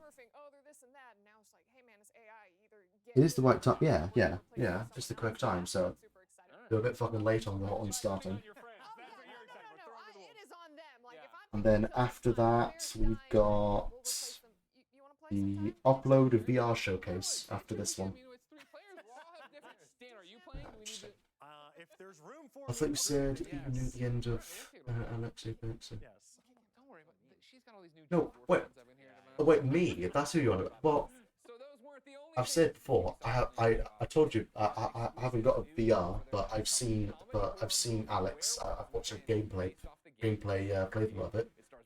That's all I know. There's this thing called YouTube, Ben, where you just type in a game you want to see and it shows you. So you don't have to play it yourself, or if you just curious. Hey everyone, I'm Margaret Branigan, director of film development at Ubisoft Film and Television. That's this fucking shit movie again. I'm turning this down. There we go. I don't care. Turn that down a bit. Yeah. It's that fucking Ubisoft film that they've made on some old game that we never heard of that I don't give a shit about. It looks AIDS. Yeah, I think it's generally agreed that like video game movies are just shit. Well, I mean, I think they do work, but oh, they fucked up with the green screen. I don't know how they did that. Nice. Oh, good lord! Why is she like? They really fucked that up. Hey, I have come out of the screen. Now Yeah, give me your soul. Get back in the box quickly. Back in the background box. Why are you just here?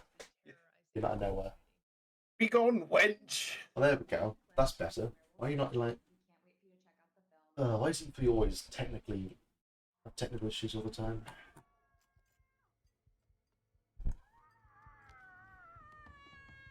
Fuck is.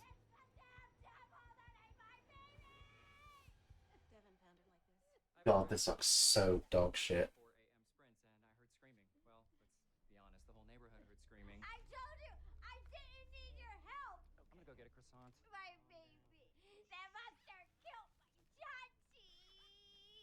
I'm so sorry, I'm confused. Are we talking about a real baby? Because if that's the case, oh my god. But if not, it's For God's sake, Joaquin, show a little respect. It's Joaquin with an M. I don't mean to be rude, Pete, but your dog only barked at Jews. And brown people, no carbs. What the fuck is this?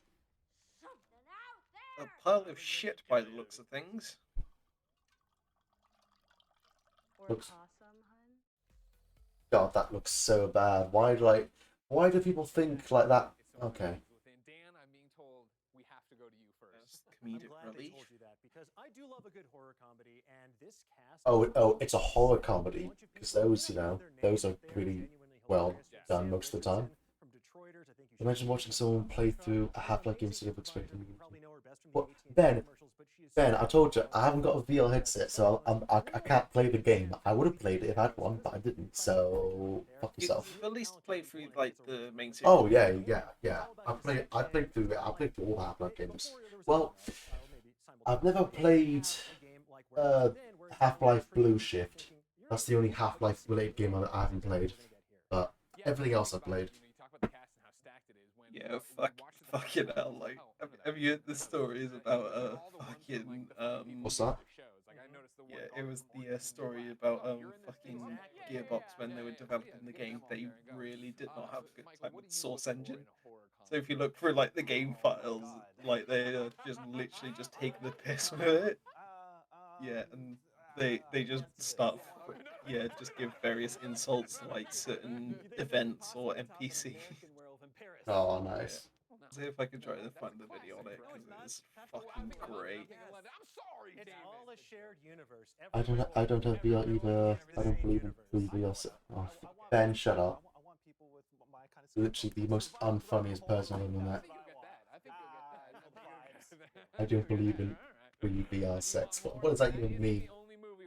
What does that even mean? Exclusive clip from the upcoming movie Free Guy, followed by a one-on-one interview with director Sean Levy, and Entertainment Weekly's. Oh, please tell me it's over now. But first, we've got a special guest who's giving us a look at his upcoming video game action comedy. I think his name is Ryan something. Ooh, I like him. What is this? Action comedy? Why has everything got to be a comedy nowadays? God damn it, man. Because the world sucks and we need the funny. Hello, E3. I'm international. Oh, Ryan Reynolds. Okay, well, you piqued my interest. Free Guy is the story of the first self-aware artificial intelligence entity coded into the background of a popular video game known as an NPC. Fun. Oh yeah, I think I saw a trailer for this. AI holds great promise for the future. It may also pose a dire existential threat, and we should wipe it out before it destroys us all. Anyway, enjoy Free Guy. Deadpool 3, please. Sunday should be warm and sunny, just a scattering of drive-bys. And I live in paradise. Trying to find something about some engine with a gearbox. Yeah, it's just gonna be a bunch of car stuff. And I work at the bank. I thought I had everything I needed, but then I met her. Everybody down on the ground. Everybody except you. Me? It's just a... Please, I have a goldfish. There's something inside you, Guy. I don't want something inside me. I expected you to just follow the rules, but you are so much more than that. Put these on. Okay, fine. Oh my god! What are these, trick glasses or something? Guy, there is no easy way to say this. This world, it's a video game. You're not real. Please stop my... And the guy responsible for this world was going to destroy it. You've met God? Yes, he's an absolute troll. Trolls exist. Buddy, if we're not real, doesn't that mean that nothing you Oh, do matters? now it's I'm sitting here with my best friend trying to help him get through a tough time. Now, if that's not real, I don't know what is. I know this world is just a game, but this place, these people, that's all I have. So I'm not gonna be the good guy. Thanks, guy. I'm gonna be the great guy. Well, enjoy your lifetime supply of virginity. Off you go. This whole good guy routine is ruining the game. Terminate him. It's the first time I've ever driven a car before. I really wish you'd mention that. Yeah. Yeah. okay. Okay, well, this actually does look kind of cool. Apparently I'm half-types.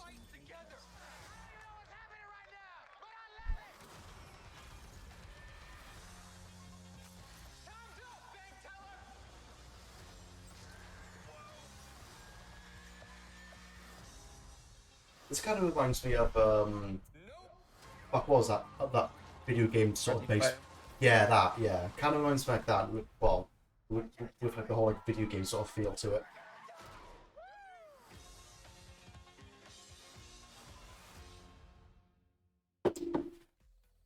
Oh, you know, I prefer to see video games on E3, but you know what? I'll take a decent looking movie instead.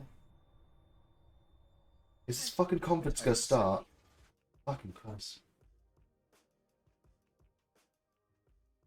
Another interview? This is Nick Romano with Entertainment Weekly magazine. Thank you so much for joining today's E3 panel conversation with filmmaker Sean Levy. Sean is diving into the world of video games as the director of the movie Free Guy. Ryan Reynolds stars as an NPC. I never saw a piece of post for this. In the open world game Free City. 2 years ago, no? I don't remember seeing anything for that 2 years ago. Oh well, I could be wrong, I don't know. So can you give me like a little bit, a description sort of about your kind of genesis with this project? I mean, I remember seeing a trailer or something for it a few months ago. That's the earliest I've seen something like this. Yeah, I agree with Rubbish. I remember seeing something about this like a few years ago. Well, maybe it could have been. maybe I just forgot that there, or I just never saw anything about it at that time.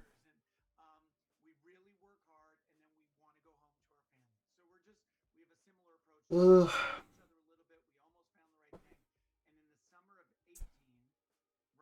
starting to think they just like, because the next Devolver Direct, I can't tell if it's already begun or not, because so far it's just been interviews and trailers since the Ubisoft one ended. Unless they're just late starting it, or what this is it, I don't know. Wait, no, it can't be, because they said they were going to show. Hold on, where was it? I got it on my phone somewhere. Where was it?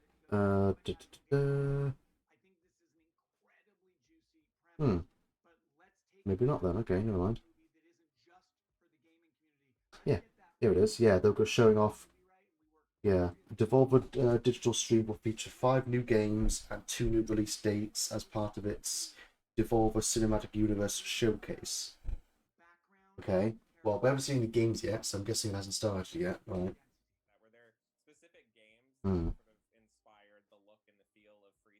Well, it's past the time it should have begun, so I'm hoping this is the last interview. Otherwise, that's a bit AIDS.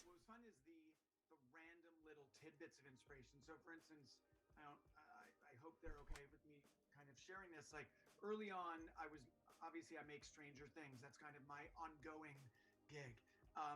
And so I showed the script of Free Guy to the brothers, to the Duffer Brothers, Matt and Ross, who are close friends at this point. And because they play a lot. Matt in particular plays a lot of video games. And he's like, you know what always drives us crazy?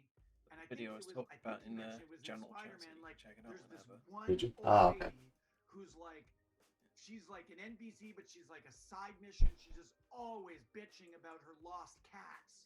You know what you should do? There should be like a character like that. And so in Free Guy, we created this NPC who is wandering around Free City looking for her cats. And it was just kind of a really, there's a perfect example of like, I'll take a good idea from anywhere. I'll take inspiration from anywhere. And I always remember like, oh, there's a lot I don't know. There's a lot of movies I haven't seen and games I haven't played. And so that's another example. I also want to say, Nick, like we were supposed to come to E3 and we had this whole plan last year, actually, for Ryan and I to come with Free Guy, and I wanted to show the whole movie to you guys. And, you know, this is obviously the heart of the world that we were every day cognizant of making a movie for. Making a movie that is different from the other video game movies because, as we said, this isn't an adaptation. It's not literal to anything. But hopefully it's authentic to everything. And hopefully it's authentic to not only games, but more importantly, Even though it does kind of look like culture, Ready Player One in a way, but okay. and that community and how passionate it is, right? Like people really care. They care about what they're playing. They care about the way that that world and those games are represented and talked about. And you know, for me, I don't want to do anything half-assed. I'm gonna be honest, I with do not fucking care about this film at all. I know. I mean, it looks cool. It's got Ryan Reynolds in it, which any. I mean, anything with Ryan Reynolds in it's been, you know, decent. Well, I mean, Deadpool's been sick, but it's like I kind of watch E3 for. It was like made from a comic, wasn't it? Yeah. But well, still a good film. But I watch E3 for games, not for fucking movies. If I wanted movies, I'd go watch fucking X like Green Lantern. I'd watch fucking Comic-Con, where all the fucking movies get shown up. I feel like because it's a comedy and because like we heard from the director, like he's done his research into the culture. Well, E3's always got its ups and downs, so this is just one of the down periods. He really went through Deadpool and If it selects Green Lantern confirmed, okay, well, no, you can shut up then. Yeah, that shit going too far. Yeah, okay, well, that's why I said most films with Ryan Reynolds in it are good. I said most, not all. Gaming culture has gotten There was a fucking reason I said most. like, oh look, That may have been one of them. and they're gonna try to jump in on it. But even if this one is like okay, Did you hear about like literally stealing the Deadpool costume from the film studio? What? Vine stole the costume? Yeah, he stole the costume. Did he? They didn't. Fucking Yeah, clown. they didn't allow. Yeah, officially he wasn't allowed to keep it, so he just fucking nicked it. Oh my god. What? So he, what? And he's got it still, or yeah, he's still got it. Oh my god. Yeah, basically make it for some reason. I had a conflict. Yeah, Shooting on location and couldn't fit it in my schedule. He didn't want him to like keep it, so he stole it. And he takes it along like visits and shit like that. I would have done the same. I would have fucking I'd be like, no, I'm taking that home, thank you. Michael, is this going to be one you and Blessing head to the theater to see? Yeah, fucking snooze you lose. Yeah. No, Bless and I were talking about how it's wild going into a theater nowadays. It's like, oh, Fucking hurry up, God. I don't care about a movie. Come on, give me the games. Fucking Christ, that's what we're all here for. I'm just watching the fucking viewer count on the stream just go down. It's down to 90,000 now, and it was at like 100 and something earlier. Ever since they started talking about movies, like everyone just dipped. I'm gonna check out E3. I'm very grateful we've been able to watch them at home, but it can't replicate the sheer thrill of seeing it with other people. It's got on screen, the size of 27,000 people viewing it. And also, I'm putting my trust in Ryan Reynolds here because this is not his first video game movie rodeo. He did Pokemon Detective. I just Slightly ticking down as well. Yeah. I just checked Twitter and someone's put a bit of extra details about that Avatar game. Apparently it's going to be first person, open world, standalone story. You play as a Na'vi, which I'm guessing is the Pandoran people. Yeah. That's it. So it's first person, open world. You play as the blue people. So that could be cool. Well, it doesn't mention multiplayer, so maybe not. It might just be like a single player game. Yeah. I think we make fun of NPCs a lot, let's be honest. Oh, all the time. It's an endless thing. They never do the thing you want them to do, you know? Especially in I mean, well, the Avatar game, it gives me like Horizon vibes, just because well, apart from the whole first person thing, but everything else kind of gives me like, hunters. Yeah, like using a bow, being like spears and all that shit, fighting against like, well, I was gonna say like robots, but like the humans are using like aircraft and like mech suits and like, so it's close enough to like, it's not exactly like a massive, it's not the same as fighting a massive robo T-Rex, but close enough. What are they on about? Something like Green Lantern? I couldn't give a shit, honestly. Are they still talking about where? Fucking god damn it, man. Give me games. Oh my god, is that fucking hard? Yeah, fucking hell. I don't actually fucking. I just start spamming skip. I don't give a shit about movies, man. Holy shit. Why do you scream loud enough? They'll actually hear us and fucking skip this bullshit. Well, that might work, but like, fortunately, there's no like real crowd at E3 since it's not like COVID and everything. But unfortunately, I'm gonna. What's chat like? I can't believe they think people want to watch this crap. Yeah, exactly, Ben. Exactly. Who wants to watch like? I mean, I don't mind them showing it, just give us like one interview, quick interview, a trailer, that's it. Don't fucking give us like a movie trailer, an interview, then another movie trailer, then another interview, followed by the after show talk, like this is.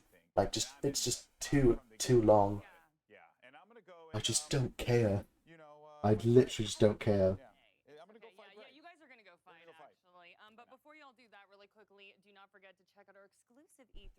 Oh, are they done? Please tell me, come on. Fucking finish, please. I don't want us to watch anymore. Coming up, we've got Gearbox Software and what we might see from them later on today. What? Your Gearbox? Hello? New trailers, who knows? That Where the fuck's... Well, Gearbox isn't even in the fucking schedule. at E3 2021. What? Where's where's that coming in? Hello? I'm looking at the fucking E3 schedule. I can't see Gearbox anywhere on here. So addicted to it, and I had so much fun.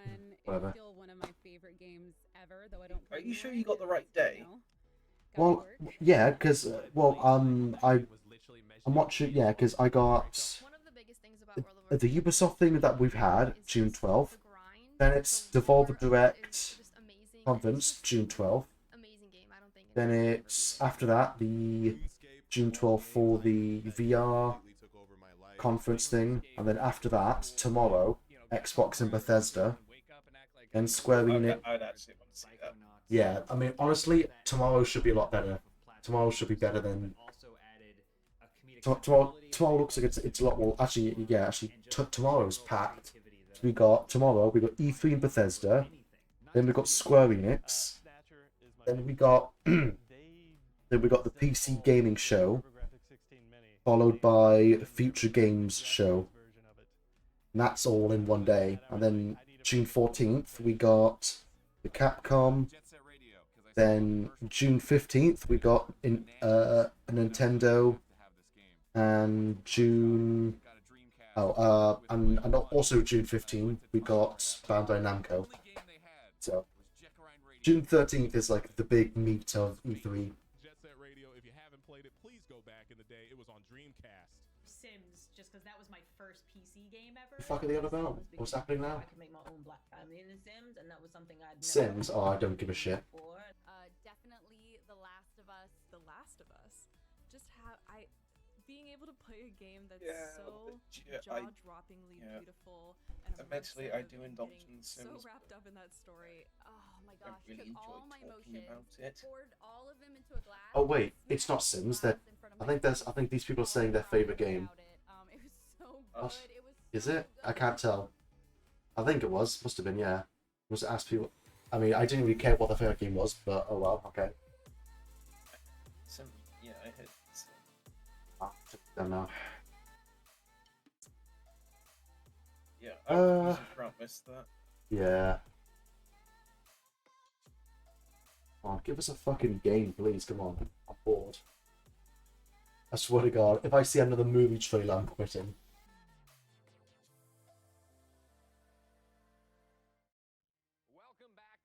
Yeah, Oh, Gearbox, here we go. There is another fucking movie trailer. Should we No, just no, fucking no. Go, I go and play like fucking Left 4 Dead or some shit.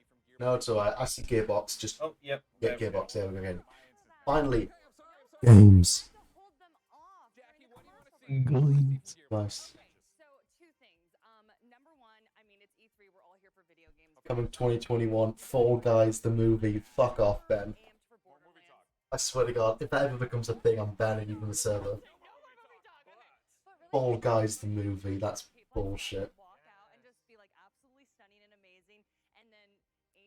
Fall Guys the movie. That's so bad.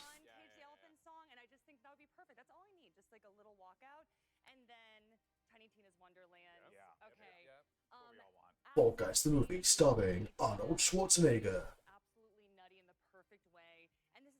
Gonna need to go and get the washing in, so Yeah, that's alright. I'll still be here, don't worry. yeah, I'll be back if E3 is still going on. So Yeah, no worries, man. I'll see you in a bit.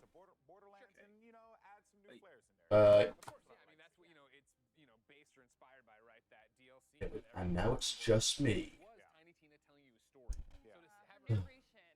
I'd watch that. Of course, you'd watch anything, you little fucking gremlin. It ended up being with my other favourite film, The Emoji. Yeah, because everyone wants to watch the Emoji Movie. I mean, I never watched it. For good reason. Who the fuck's gonna watch the Emoji Movie? And when you talk Gearbox, you got to talk about Borderlands. I get it, but I'm excited for this one, Greg. All right, ladies and gentlemen. Oh, games? Okay, I'm trying to turn the volume back up. Without further ado, let's turn things over to our friends at Gearbox Software. Come on. Give us some games. Is it a trailer? Oh, thank fuck it's a trailer. Emoji Movie is a masterpiece of shit. Yeah, that's very true.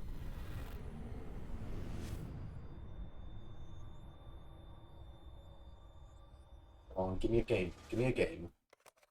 Not a video cassette.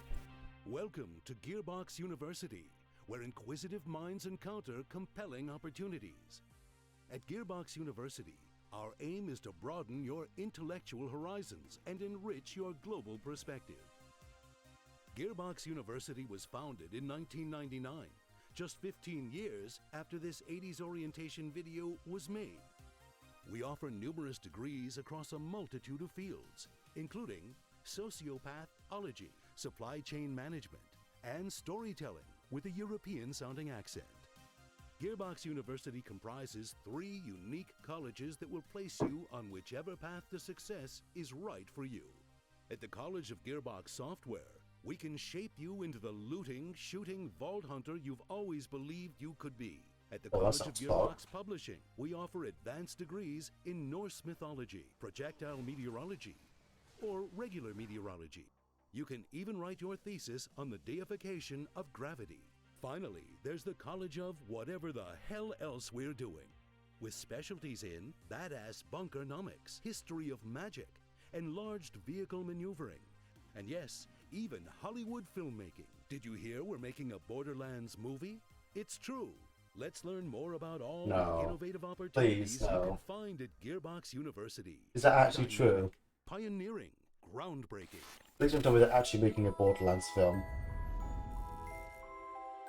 I swear to God, that's... I mean, a Borderlands film would be sick, but... Again, it's a video game movie. It's gonna be cursed. Right. Go down a little bit. There we go. Yeah, they announced the actor for one of the girls the other day. Did they?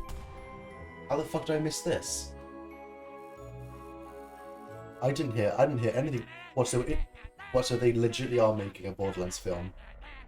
Oh my god.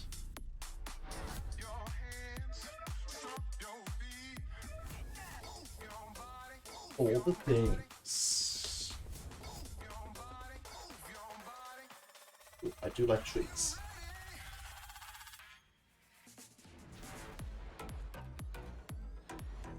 Come on, just get the trailers, please. I don't wanna, I mean, I know I'm like a broken record at this point, but it's just like, I'm here for the games, not for the fucking, you know, interviews and announcements. Not announcements, films. Budapest. Ooh, hello. Hey everybody, if you don't know me, I'm Randy Pitchford. Ah, yeah. Because everyone fucking loves you. The founder of the Gearbox Entertainment Company and executive producer of the Borderlands franchise and all of the great games that we do at Gearbox. I am right now on the set of the Borderlands motion picture in development. Oh, oh my god, it's true. Oh my god. Soundstage. And I thought, since I'm here, wouldn't it be cool if I walk you around a little bit and show you some of the cool stuff that we're doing? Let me walk you this way. This is a live set. There's guys working on the movie right now. Is that actual Tiny Tina? No. Everywhere. But they're just blurring it out. In the caves of the caustic And they're putting someone over it to make it look like it is. They normally look clean. We've been in the desert. Okay, so sand quarries. Okay. We've been in the stone quarries, doing all kinds of amazing stuff. Actually, look. This is. Let me. Hey, Eli, can I grab you for a second? Yes. This is Eli Roth, our director.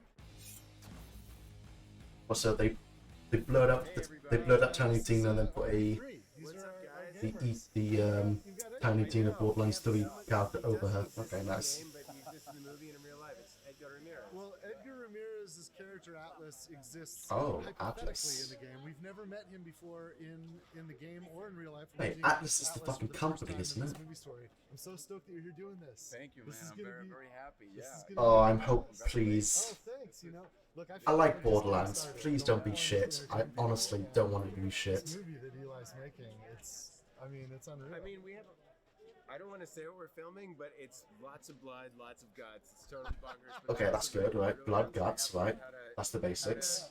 How to twirl a Vlad off. You know what? I think we should. Let me show this. Yeah, we can show that. This is this is the stunt one. This is video okay. game fans. Yeah, that looks looks Borderlands. Okay, yeah, that looks nice. And you've gotten pretty good at twirling. Well, they have ones That that looks good. actually, you know, this one is light. So Jack I really Black is don't cat. twirl because I don't want to. No, he's not. Fuck off. No, he's not.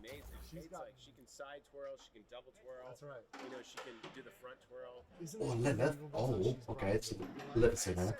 Oh wait, but is a god. I saw, is Jack Black actually? He is. Oh my god. I saw how unbelievably funny she was, and I noticed that she brought out the great dramatic acting in Jack Black, and Jack brought out the great. She was so into they're making a Borderlands movie. Of course, another fucking movie. Yeah, I know, right? You want to make a real great science fiction movie. And apparently, Jack Black is playing Claptrap. Well, that's the key, right? You just have to make a great Why sci-fi not movie. use the actual It's really come to life. So for Borderlands fans, Because Hollywood. video game, if you have people in your lives that you want to introduce to Borderlands but aren't going to play the game, understandable. Yeah. This movie's how you do it. You can bring your family. I've just been like saying, please don't be shit. I like Borderlands for like the past like 5 minutes, so. But I know it. I just got a feeling it's gonna be shit because it's a game movie, and.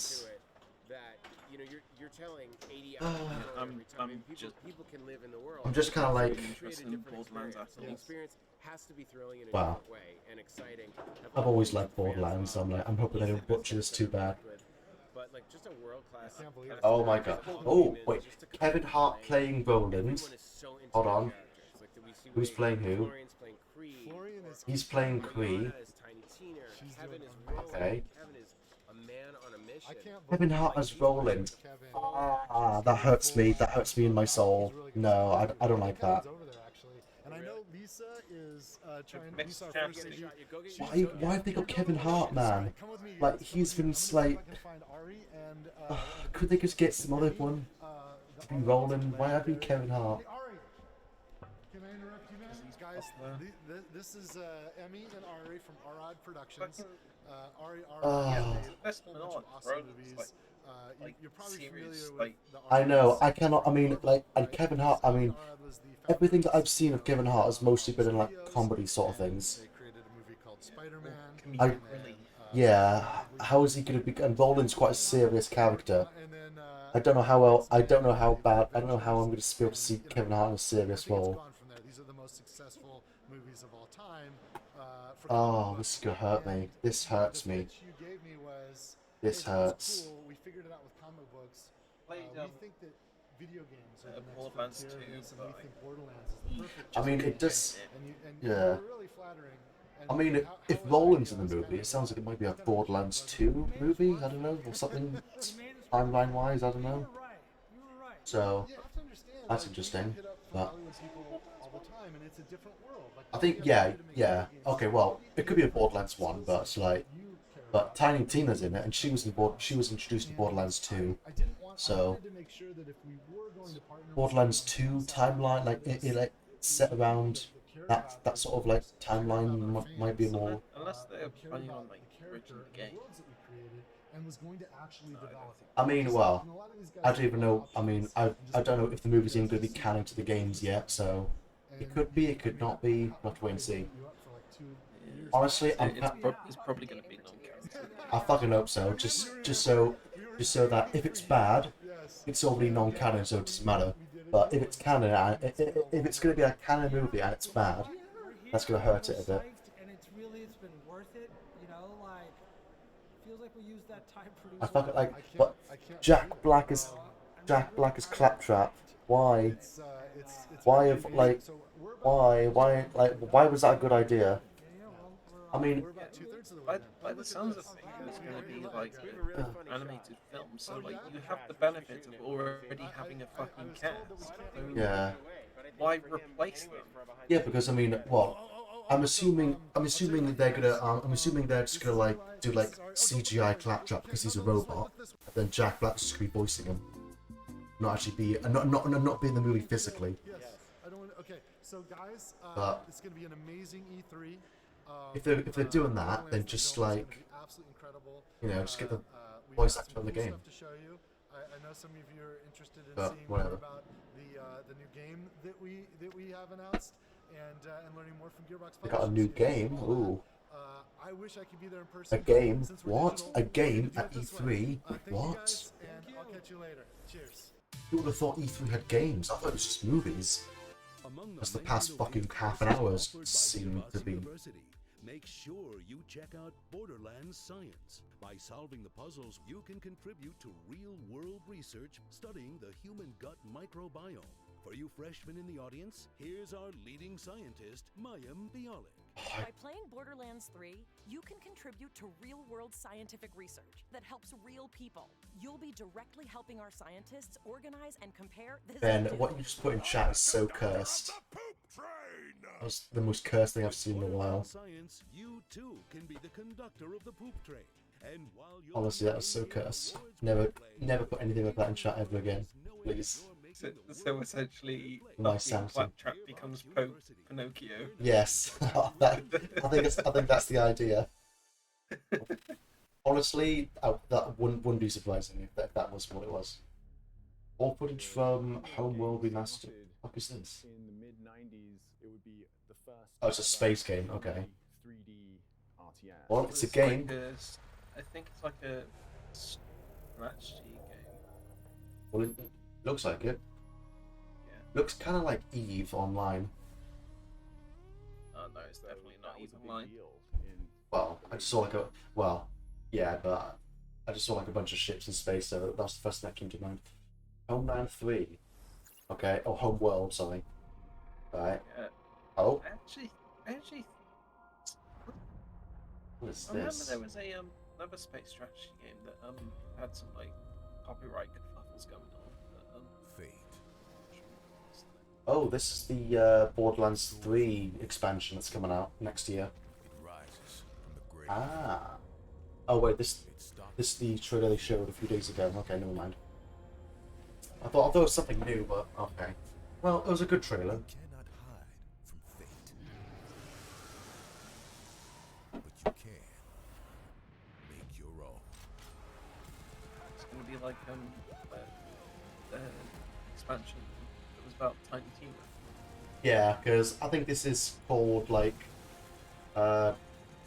Wonderlands, but like is it Tiny Tina's Wonderland or something like that? I think. Homeworld is an old strategy game, I think. Oh, okay. Alright, yeah, so okay. I see. Thank you for that clarification, Ben. Oh, good old Buck Stallion. Classic. What's it called? Yeah. Wonderlands, okay. Oh, no, okay. Yeah, Tiny Tina's Wonderland, okay. Yeah, so I'm guessing it's going to be like that Borderlands 2 DLC with, it was like a Tiny Tina based one. Quick question. We're not talking about... I actually wonder if someone's made like right? a D&D version of Borderlands. It's my favorite. I mean... I'm Kayla Belmore, and I'm senior producer on Tiny Tina's That'll be Borderlands. sick. Because in Borderlands 2, that whole Tiny Tina DLC is basically like... Dungeons and Dragons. Yeah, Which is yeah. pretty classic for Gearbox software, but for the first time ever, we're setting it in a brand new fantasy environment. Even though it's inspired by some of the content we've made before with Assault on Dragon's Keep, a fan favorite. It's a completely standalone plot, new set of Tiny Tina's Assault on Dragon's Keep, that was it. Yeah, that was... I was trying to think of that other name of the DLC. Absolutely jump right in and enjoy it just as much.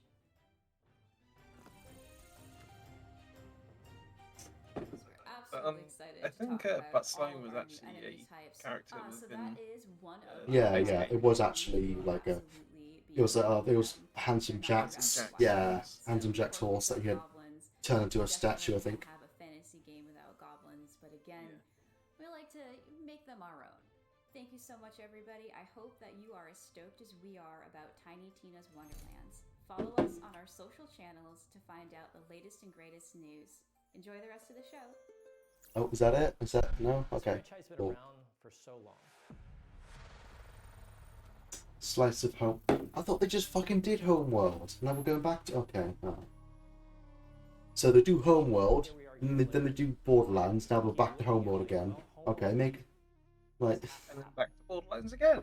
Just fucking like just put it. Just do all the Homeworld stuff like.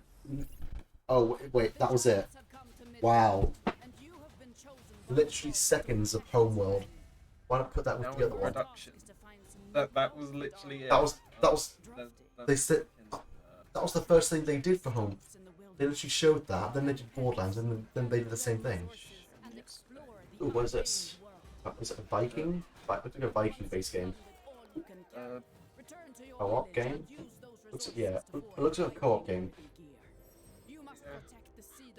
Yeah, it looks like a co-op game. It's Valheim, but tower defense, but those things. I was thinking that. It looks like Valheim, but not as good. Yeah. But fucking hell, like, I said to my friends like when we were in the this year. Yeah. Yeah, I said to them like if a publisher can make a fucking Viking game that doesn't have Yggdrasil in it, it will be The it would fuck be is amazing. Yggdrasil? What the hell is that? Yggdrasil is the will tree. Oh, what? You mean the big fucking tree that's in Valheim? That's always in the background. Yeah, basically. Oh, okay. I didn't. Yggdrasil links all the different realms. Ah, I see. Yggdrasil. Okay. Thank you, Ben, for the spelling. Thank you very much. Yeah, there seems to be tribes of Midgard. Okay. Well, that'll be interesting to see how that turns out. But this looks like a poor man's Valheim. Wow. Tower defense. Yeah. Well, at least it's going to be on Steam. Easy Oh, access. that'll be good. On July 27th on PS5, PS4, and Steam. In Tribes of Midgard. I mean, it looks okay, but it's like it literally looks like, you know, I mean, it kind of just reminds me of Valheim, but it's like it's not, but like it's like a top-down version of it but with no base building. Or maybe there is base building. I don't know. Is there? Yeah. Oh wait, no. It does seem to have base building. Oh, it does. Okay. Ah, okay. No mind then. So it's just going to be a worse overpriced Valheim then. Yeah, because maybe it might have base building, but maybe not as in depth as Valheim's base building. Because Valheim's fucking in depth as fuck. It'll probably be like this will probably just be like you can place down like set made things instead of like doing like each individual like pillar and like bit of wall and everything like in Valheim. Bosses look nice though. At least this game has magic. Yeah, well, I mean, there's like magical enemies, but that's about it. Like summon and shit. Yeah. That's the extent of it. But you can't really, but you can't really use magic in the game. So, well, I mean, Valheim's still being updated, so maybe one day. Also, talking about Viking stuff, do you know Thor Ragnarok? Yes. Yeah. Do you know Surtur, the fire giant? No. Yeah, the one that destroys Asgard. No. I mean, I've watched most of the Marvel movies, but I haven't watched all of them, so well, there's a fire giant that's said to destroy Asgard. Okay. And Ragnarok. And yeah, he's voiced by Clancy Brown. And well, yeah. I don't think. Well, I never really watched Ragnarok, so I don't really know. With Clancy Brown though, he also voices Mr. Krabs as well. Oh yes, I knew that. Yeah. Galaxy owns Which the are bar, kind so of why funny. would she be walking in? Yeah, and he also voices fucking Savage Press as well in the Final War series. And how is Claptrap walking in? I want to say he counts as a unicycle. Which is Okay, we'll work on this before we see Oh. him at E3. Are we back on Borderlands now? Our comedy school No. was a 2 year. What's happening? Oh, they're doing this fucking Gearbox University. Okay. Oh, a game trailer. Fucking finally. What's this gonna be? Oh. Ah. Godfall arrives on PS4. Did I say PS4? So a last gen game. Okay. Nice. Oh wait, no, a free update. Okay, including PS5. Okay, alright. Oh, I see. So this is a update for a PS4 game. Okay. Alright. I have no idea. If this is like an older game, I never heard of it. Imagine playing PS4 now. Well, I mean, hey. Everyone knows that fucking Xbox is superior. Well, that or PS5s are just sold out no matter where you look. So everyone's stuck on. Even the fucking Xboxes are sold out as well. Are they? I always thought that the Xboxes were still well in stock. Yeah, Xboxes were being scalped as well. Oh. Oh God! Godfall, that was it. Okay. I thought think Godfall was that's a also PS5 on, release title. PC as well. Maybe it's not a backwards compatible with Christmas. Ah. Well, Yeah, I never heard of this. Oh yeah, it is. Wait. No, that's not it. What's my mouse gone? Oh, there it is. Okay. Fucking lost my mouse. There it is. Yeah, Godfall. Ah, yeah. I never really. Godfall 5 and Darkness. Oh, it's a PS5. Oh, I saw the Epic Store logo. No, thank you. First and foremost, on behalf of everyone at CPG Yeah, and I thought it Gearbox looked Select, interesting. I want to thank then. you for being part of Godfall's journey up until Yeah, now. I saw the fucking. It's crazy Yeah. to think that Godfall just launched in November of last year. Our developers have Oh, it is an old game. Yeah, came out last year. Okay, I see. massive primal update, which included new content such as additional rooms in Tower of Oh, Triumph, did you? Oh, Golden I didn't hear. and much more. But I'm excited to announce today that on August 10th, we will be launching Godfall on the PlayStation 4. Not only that, What? owning Godfall on the PS4 entitles you to Wait, free PS4 it came out last year, and we will support but cross-gen play. So but now they're saying now we're releasing it on PS4. What was it on before then? PS3. That was. we're adding matchmaking.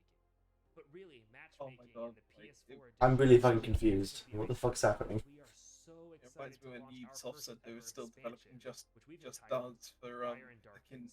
Wii. Fire and Darkness will take players Oh. through Fire Realm for the first time ever, where they'll be met with new challenges, enemies, bosses, trophies, cosmetics, and so I googled it. It was a PS5 release title. Okay, so it's a release title. So it's downgraded for people without PS5s. Oh, I see. Okay, so it was a PS5 launch title. Now it's downgraded for PS4. Well, why is okay? So they're advertising a worse looking version of the game that was already released. Okay. Why? Like, why was the is this really E3 worthy of like announcing? Don't worry, guys. For all of you peasants out there who can't afford a PS5, don't worry. We got a downgraded version of the game we've released for PS5. Here you go. It's nice they considered. Yeah, I know, but it's like most people nowadays. Well, I mean, if they're lucky to find one, most people are going to have a PS5 though. I mean, Oh yeah. there's really yeah, it's weird. tone and vibe and feel to Homeworld that hasn't been emulated since. Oh, cool. Oh my god, we're back to Homeworld again. Fuck's sake, man. Can they just fucking like put all of this together? Why section it out? Just put it all together. Just do one whole Homeworld section, don't split it up into different parts. Like Christ, man. This is so oddly like it's just like all over the place. Oh, that was it. Oh my god. They did it again. This is like they did it. They did it again. Yeah, not interested in like having it being its own thing. It's just kind of like a break between games. Yeah, this is the second or third time they've done this. I think everyone watching the stream understands. We know it's in production. You don't need to keep doing it every fucking game in between. Oh my god. Gearbox, what are you doing, man? What are you fucking doing? Gearbox University. We can shape your future. Because thinking for yourself is... And now we're back to Gearbox University, because whatever the fuck that is. I now go buy all our games. Fuck off. I hope you guys had an awesome presentation from all the Gearbox games in development. That was it. No, that wasn't it. Don't tell me that was it. Listen, I'm standing outside Kevin Hart's trailer door. I'm just gonna Oh, we're back to the Fallout Borderlands movie. Back to the Borderlands movie. We don't care. We are here for game. We do not want to. Meet Kevin Hart. How you guys doing, man? Yeah, that was when the fucking dream. He does not. Production rubbish. Right now to meet you guys. Randy, you should tell him actually how big I am in person. It's a great opportunity. I'm 6'3" and Oh my god! Like, a good grasp of how much height actually, that's a good thing. Lauren was a fucking tall guy. Why is Kevin Hart short as shit? He's like what, 5 something? Yeah. Is he just going to be on stilts throughout the entire fucking movie? I mean, judging by that fucking like silhouette shot they showed of him, he looks short as shit, even in costume. Maybe they're just going to do what they did with Gandalf and just basically. Look at that. Like, Roland's tall as fuck. Roland's almost as tall as those robots that were like fucking tall. Kevin Hart's like 5 something, 5'6", 5'7", something like that. Remember? You don't even know what's under this jacket. See, a better person to cast would be like probably the Rock or something. Is to come in, not only be prepared, but to like, shop. He might fit We are doing it. I've seen some. This it's gonna be so bad. I don't have it. I don't have any faith in this movie already. Yeah. It's also fun to work with him. Like he's working his ass off. I'll tell you what they've done. They've just gone. Who are really like really. Lilith is taller than him. Lilith was nowhere near taller than Bran. But oh, fuck off. Fuck off. I don't care. You know what? Don't care. Yeah, as I was gonna say, I'll tell you what they've done. They've just gone, who are the top actors in Hollywood? Alright, we'll get them. Not put instead of people who would fit the character. Yep. That's all they've done. Yeah. Because I don't. Yeah, the only reason why they have the fucking top actors is mainly due to like fucking people recognizing them. Hollywood go burr. Fuck off, this is bullshit, man. They should be fucking seeking out like new actors to see. Or just choose people who are like, you know, who look and fit the character, not just like who was like the top recognizable actors in Hollywood. Bullshit. Yeah, like I said, like I think The Rock would be a good fit for Roland. Say again? Do you think The Rock would have been a good fit for Roland? I mean, The Rock's done so many movies lately. I mean, he would definitely be like, you know, like build, like, and also like height wise. But it's like I'm kind of a bit tired of seeing The Rock lately because he's done so many movies as of late. Yeah, I think I mean, I prefer a bit of a break. I mean, I'd prefer if they just got like some different actors, you know, like maybe like not as well known actors, but ones that would like, you know, still fit the role. Because like, just Yeah, I definitely. I cannot hear Jack Black's Claptrap. No way. No way. I'm sorry. I can't. Just can't. Nah.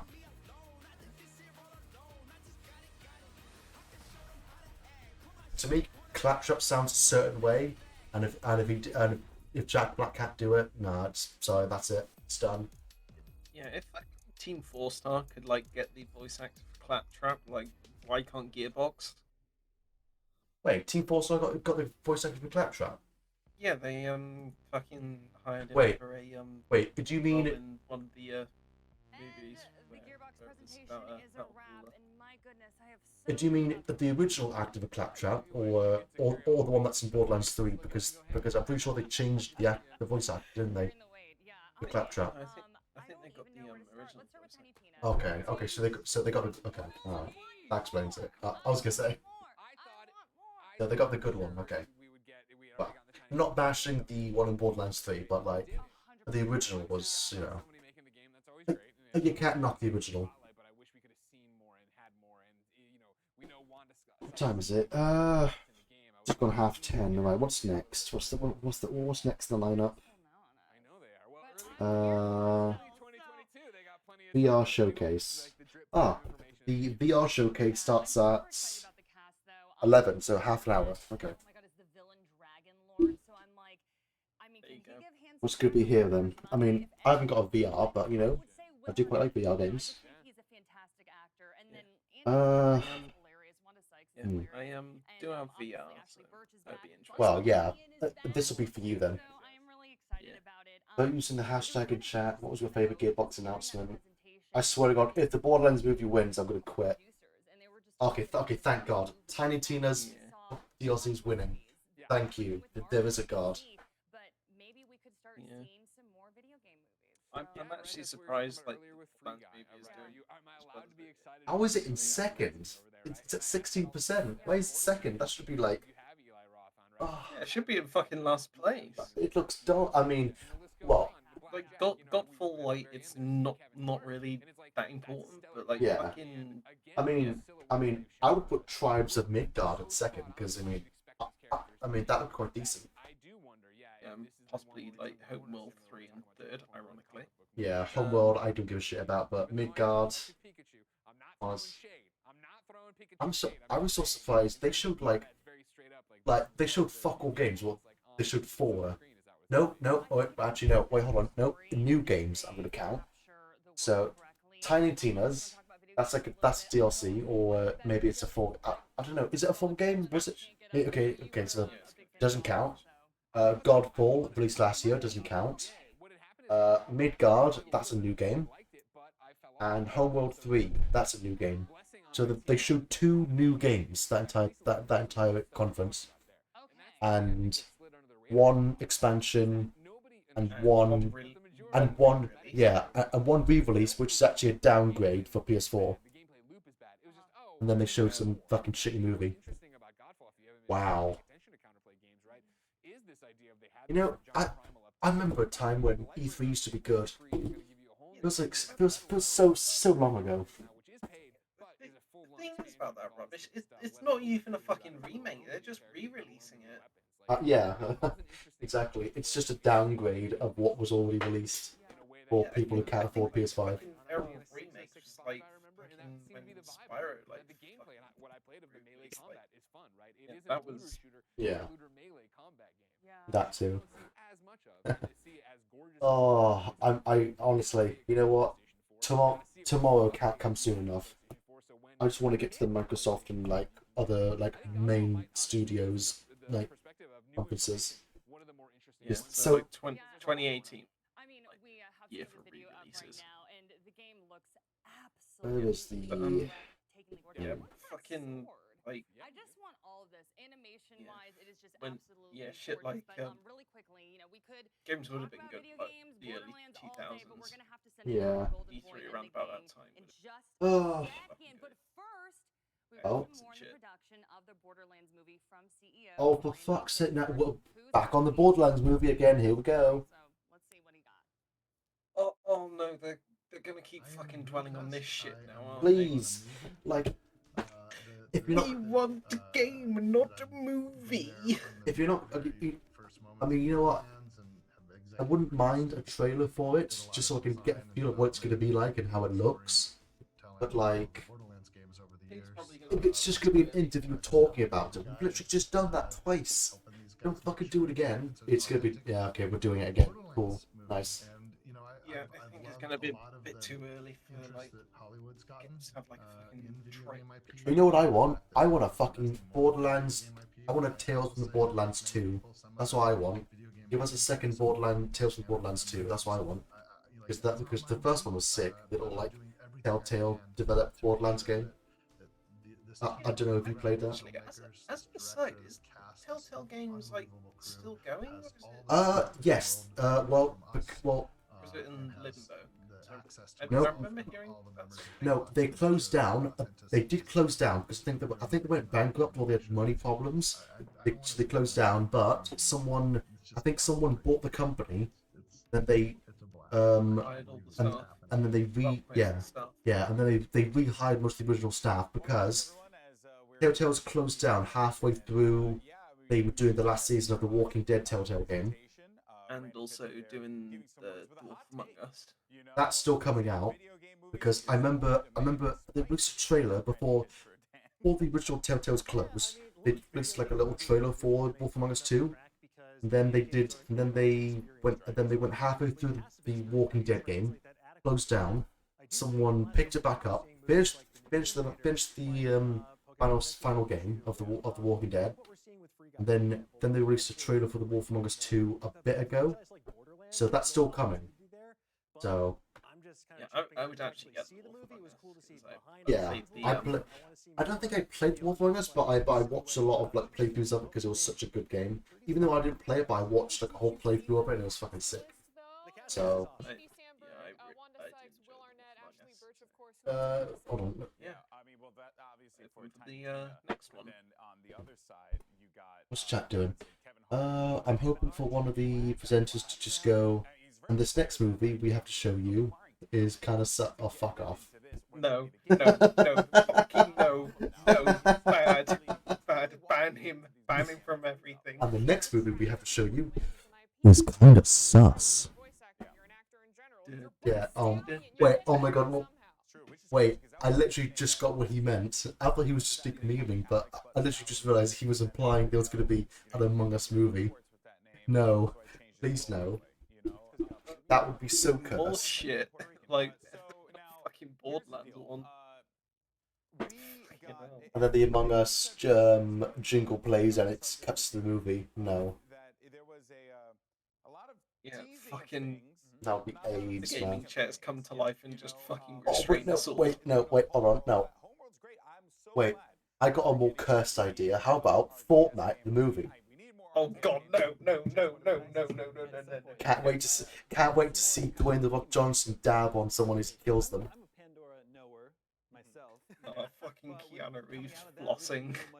Oh, no, that's so cursed. That's so cursed. It's not even the fucking Fortnite model, it's just actually Keanu Reeves. I know, honestly, I can see him doing it, but like in like a meme way, not like an actual like seriously taking this movie serious. Ain't Rick and Morty and Fortnite crossover? Yes, they are. Yes, they are, Wait, Ben. what? Yes, Rick and Morty are now in. Yeah, the latest update for Fortnite, they added Rick from Rick and Morty. It's a terrible day to have eyes and ears. Fucking hell. I've seen it. It looks super cursed. It looks so cursed. Actually, no. I'll tell you what's worse. I saw someone posted on Twitter a short video of Rick doing that fucking floss dance. Honestly, I've never wanted to kill myself more than that. It was so bad. Either way, and yeah, I mean, the only reason I haven't like quit Twitter is because there's like a few things that I want to keep up to date with. But other than that, it's just a shell. Video games suck. Why do we even play them? Like a right fucking boomer. Video games suck. Why do we even play them? I mean, he's got a point. Video games nowadays do, you know, there's a lot of shits, a lot of shit ones nowadays. Yeah, shit like fucking the Knights of the Old Republic games. Like, never Oh, that was. see anything like that. I mean, I tried playing that. I think I got to like the second planet you get to, and then I stopped because I think I got like stuck on. I think I got stuck on a part and I just gave up. But but yeah. I got to Dantooine and then. Oh, same. Yeah, same. I got to Dantooine and then I just kept dying. I couldn't figure out what to do. I just gave up. Fucking KOTOR 2 though, it's a lot more easy. I never played that one, but I mean, I would play that, but I feel like I need to play the first one to like get the second one since it's a sequel.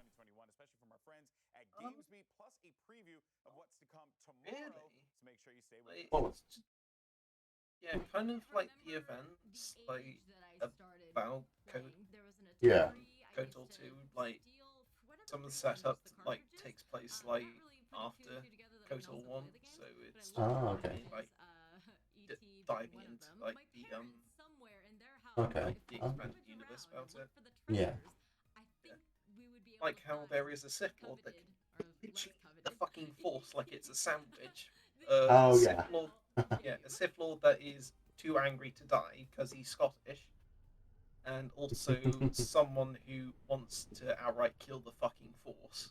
Oh yeah, Darth Treya. Darth Nihilus and Darth Sion. Oh, okay. Oh, what's this? Hello? This.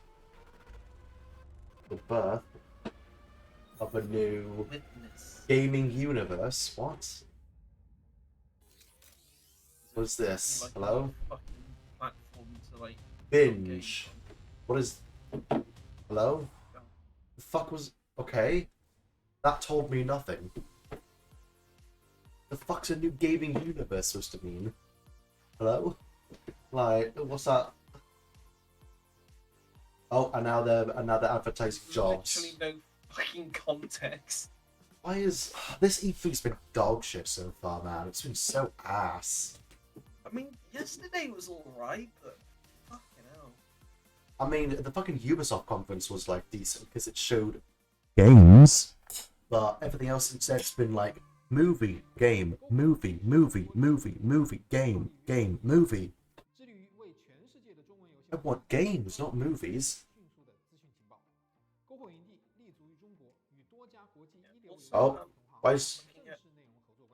Did I just turn on the Japanese subtitle? What's happened here? Hello?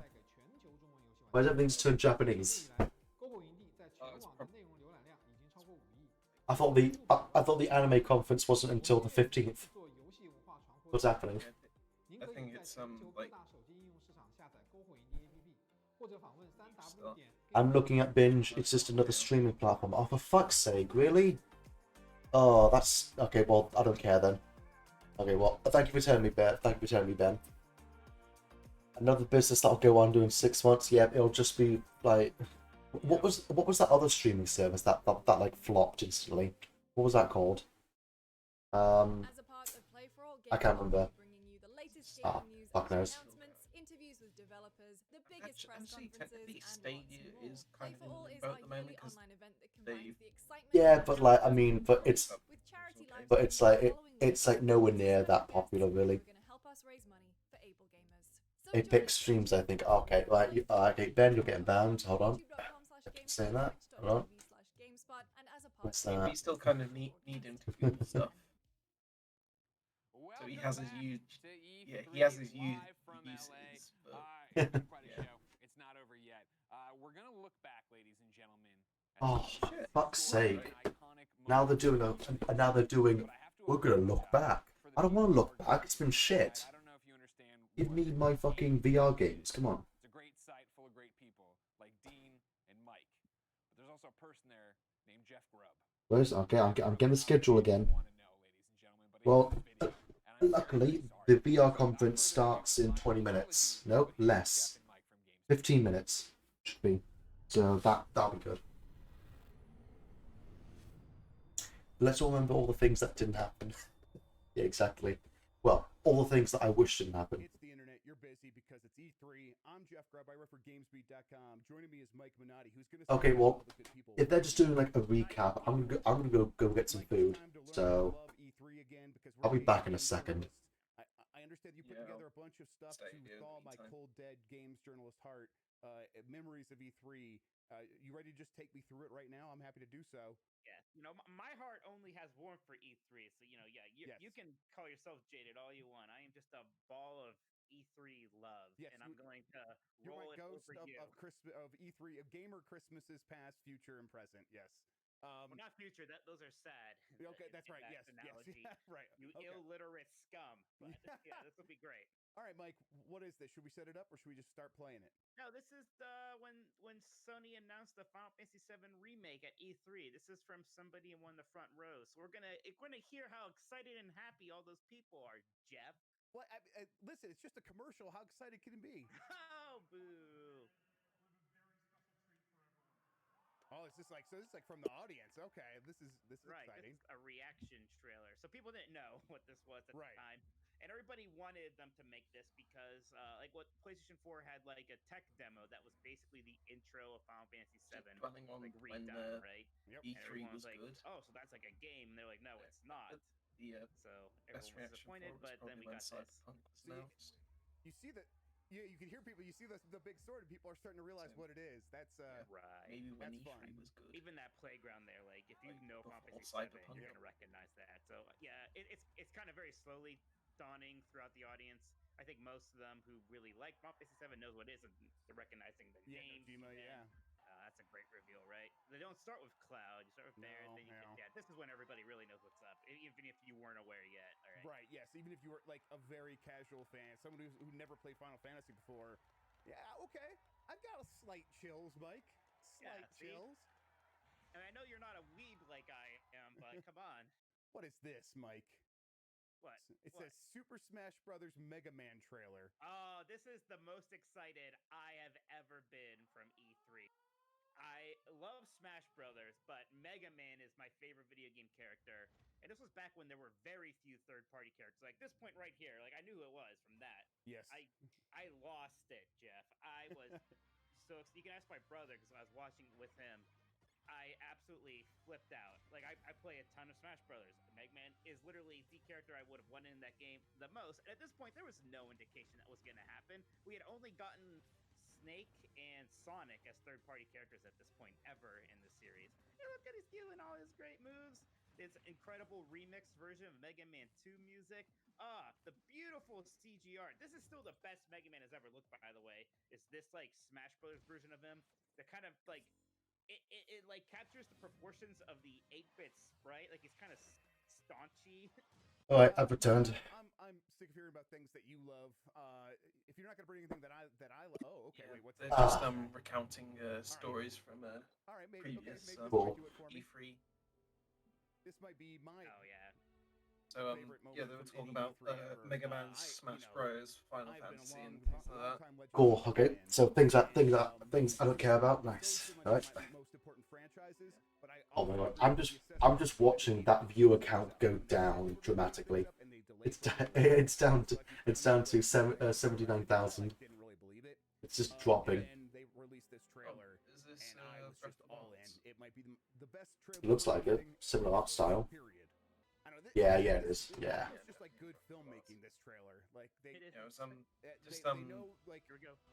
talking about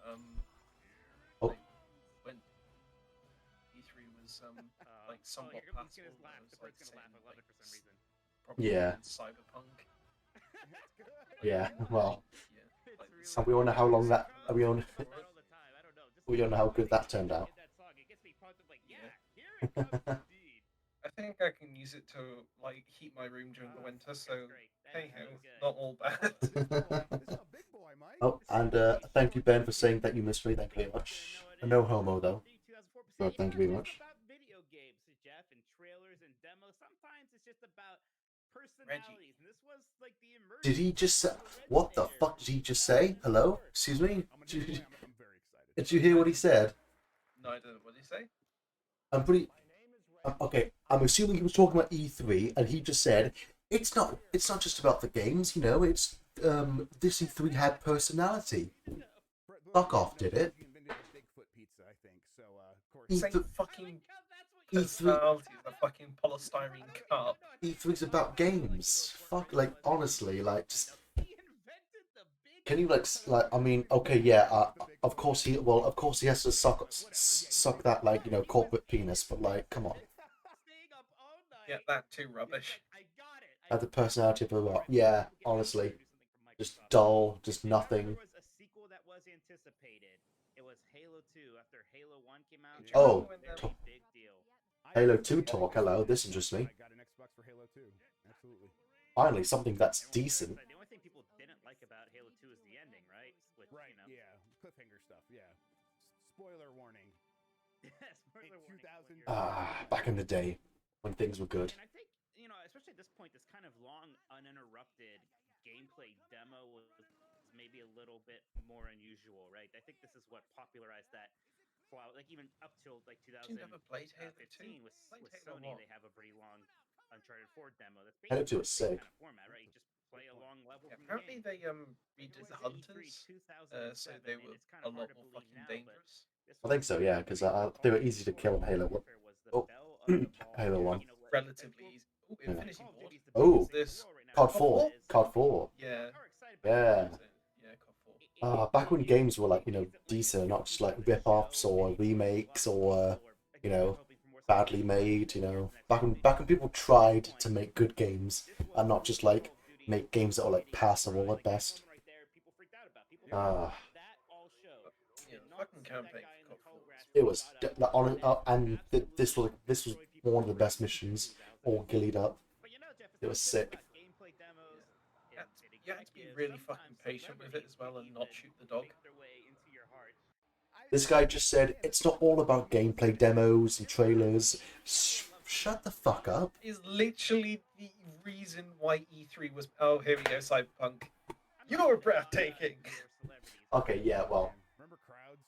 He seems to be very interested in like John Wick. Yeah, this was, you know, this was a good E3. This last E3 was good. Kinda, you know. It wasn't the best, but it was decent. When they Keanu Reeves like that, actually. Yeah, that was sick.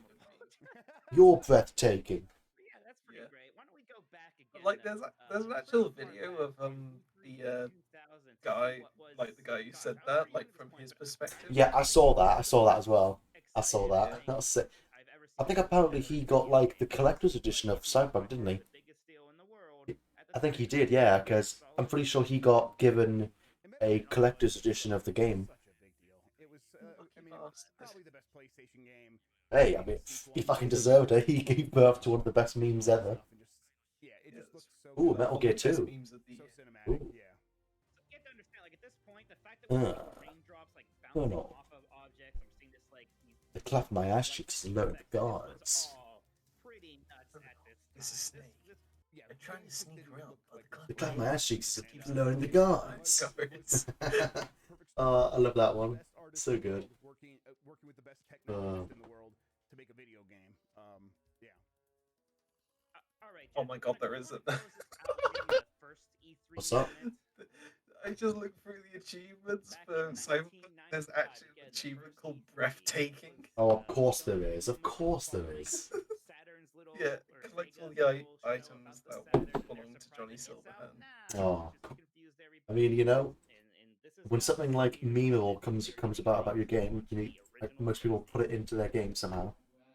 Yeah. But that was a pretty fucking good. Yeah, that was 10 out of 10 quality. Yeah, even just like Keanu Reeves just being on the stage as well, like just so many people just found ways to like put pictures as well. That was pretty fucking good. Got chills there a little bit because that's it right there. This is them understanding immediately. This is PlayStation not out yet. Sony not really in video games yet, especially not as a hardware company, but they already understand how to do this E3 show, come up and make a huge impact. It's kind of unbelievable, and that it was the rest is history, right? Like they Saturn had to bow out because the Saturn was too expensive. Sony knew that. They undercut the price by $100, and then every time Sega would respond, PlayStation would lower the price until. Well, what time is it? It is 5 minutes to 11. When's that conference going to start? When is it again? PlayStation understanding how to play this E3 game. No, not that one. This one. Ah, okay. 5 minutes should be the VR conference. So, want to get some VR games, please? And not like. What if they come out and say VR the movie? All right, I'm a fan. I admit it. I'm not just a games journalist. You mean I Ready like Player games One? too. Don't tell anybody. Oh, well, We're telling everyone. yeah, shit. Calling your mom, calling your wife. All right, that's gonna do it for us, everybody. Thank you so much for watching. Oh, thank God that's over. Holy shit. I hope we didn't keep you too long. And if you tuned back and you're just getting here right now, Honestly, confused, good. if you got the bald guy at the top, don't like him. Not after you said it's not about the gameplay demos and trailers. This E3 had personality. Fuck did it. Yeah, personality of a fucking wet rag.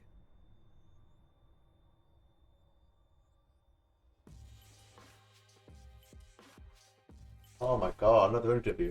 Here we go. Hi, I'm Mona Ikeda, and I currently work for Personality a of Japanese video game that company sock. called Artplay, as the current art director. And previously, I worked on Bloodstained Ritual of the Night as the communications manager, and I also do the box art. That's just kind of a summarized version of myself. What? Just lean back in my chair, just saying. Just go on to some. I always thought I was gonna be an illustrator, like just a freelance illustrator from start to the end. Art was my passion, and it still is. But I always wanted to try something new, all the time. Anything that I was interested in, like comics, video games, just anything. Yeah, during the Mario conference, with the fucking rabbit stars. Oh yeah. For me, art directing is something that improves the overall gameplay. Who never thought it would be a good idea to breed rabbits with and the Mario stars? When I started to do this job, like they didn't really have an idea of Oh, come on. Few more minutes, then we get the fucking last conference of this day. Then I can fucking end it there, then we'll pick up tomorrow sometime.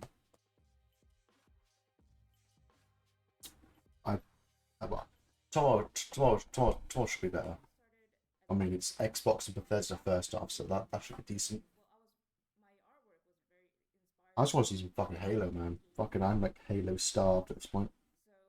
I want to fucking see some fucking Elder Scrolls. Oh yeah, there's a fucking new.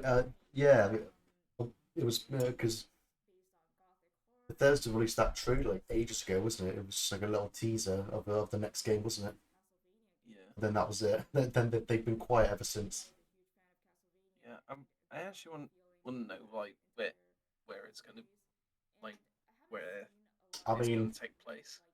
They're gonna have to fucking bring out a fucking banger because like after they released that teaser for that game, next thing they did was Fallout 76, and we all know how that turned out. Dog shit. Yeah, fucking thankfully, fucking Bethesda decided like if you already in the copy of the game on fucking .net, you could just like carry it over to Steam. Oh well. How generous of them. So no need to rebuy it, so that's good. Yeah, but I mean, why would you go through the effort of re-downloading it on Steam anyway? I mean, because the game's like, I mean, buggy as all hell, apparently. It's even worse than fucking Skyrim. Well, I played Skyrim. I never really found that many. Actually, I don't think I ever found that many bugs like in the brief time I played it. Yeah, I always keep finding that the mammoths always keep going up in the air and then just falling to the ground. Well, that just sounds like classic Bethesda game making to me. Because I mean, even in like some of the previous Fallout games, there's been stuff like that. Yeah, and on top of that, like I do keep seeing like items just fucking fly out everywhere when you go like into a building. Ah, okay. And that's just kind of like a general thing with the creation engine. Like it's even carried over in Fallout 4.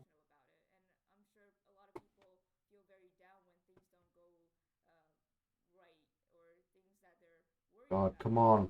Okay, it's just hit 11. Come on, give us the VR conference. Come on. End the interview. Get to the games, please. Like, honestly, I just don't. I mean, at this point, I just don't care. I just want to see game trailers now. Like, I'm just like everything else can like go away. I don't care. Like, I mean, I get it. This is for the people who are like interested, but I'm not. So. Oh, that's what she did. What? Yeah, Bloodstained Ritual of the Night is basically from the same dude who made Castlevania.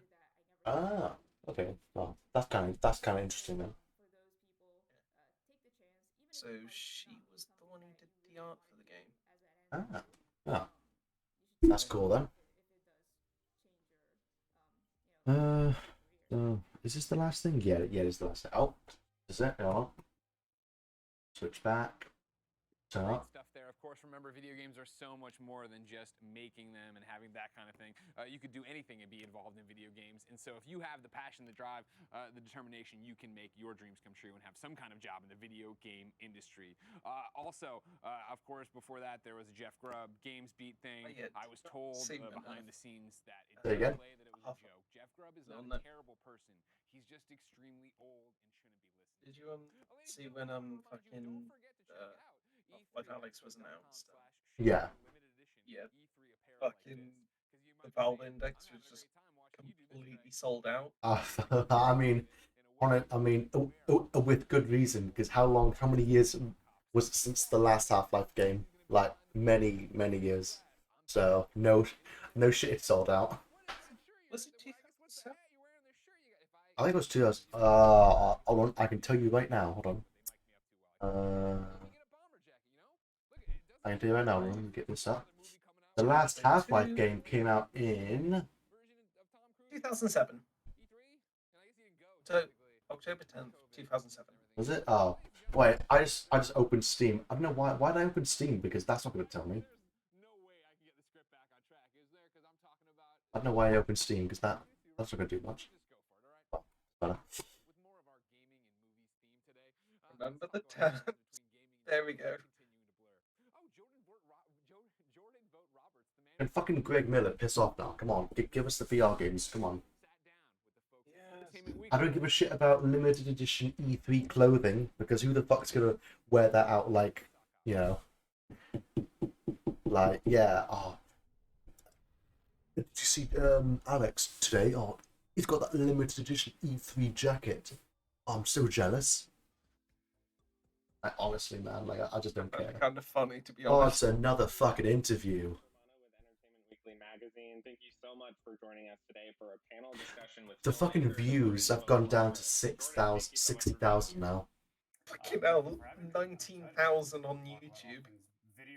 It's fucking dipped, man. Like, how many years have after how many E3s there's been over the fucking countless years? Why do they not understand how to do a good E3? Give us game trailers, give us demos, give us anything that's related to a game except give us shit. They just give us shit instead.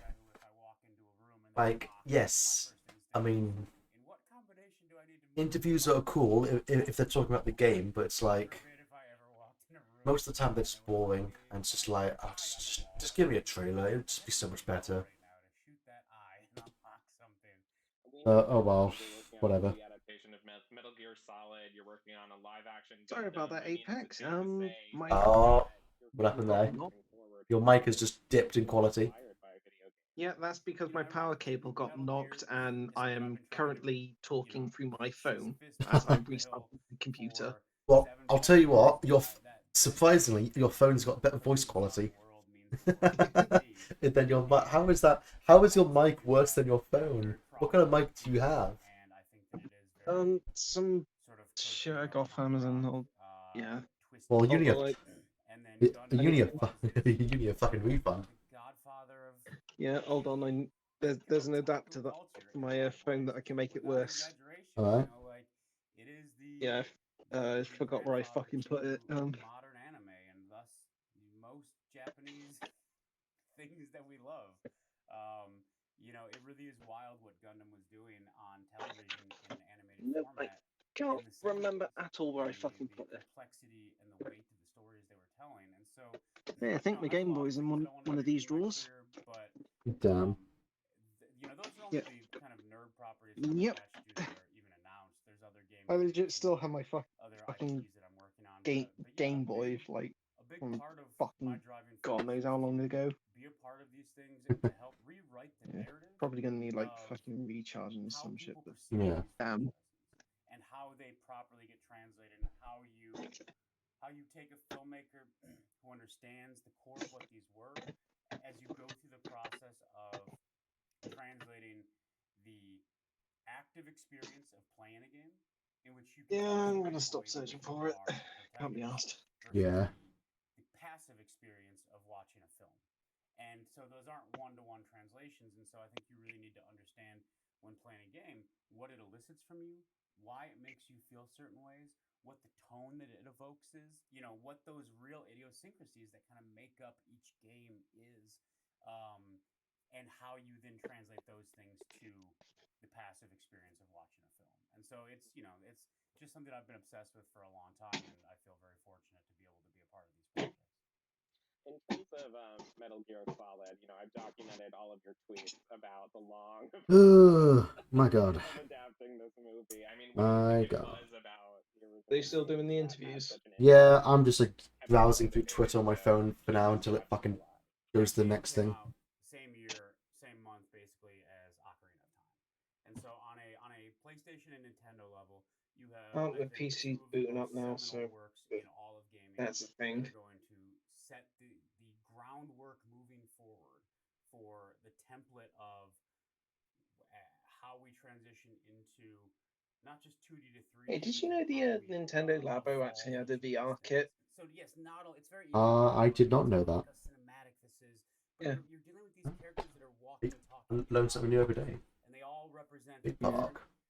slivers and Okay, well, while they're doing the interview, I got something in the oven I need to take care of, so I'll be back in a second. I got food cooking, so I'll be back in a bit. You know, to me, the most memorable and touching thing that still sticks with me. Yes, you're transported and suddenly you're playing this movie and people are talking in acronyms and code and you're just thrust into it. And you have this incredible rogues gallery of kind of over the top, like iconic, you know, Marvel iconic level characters.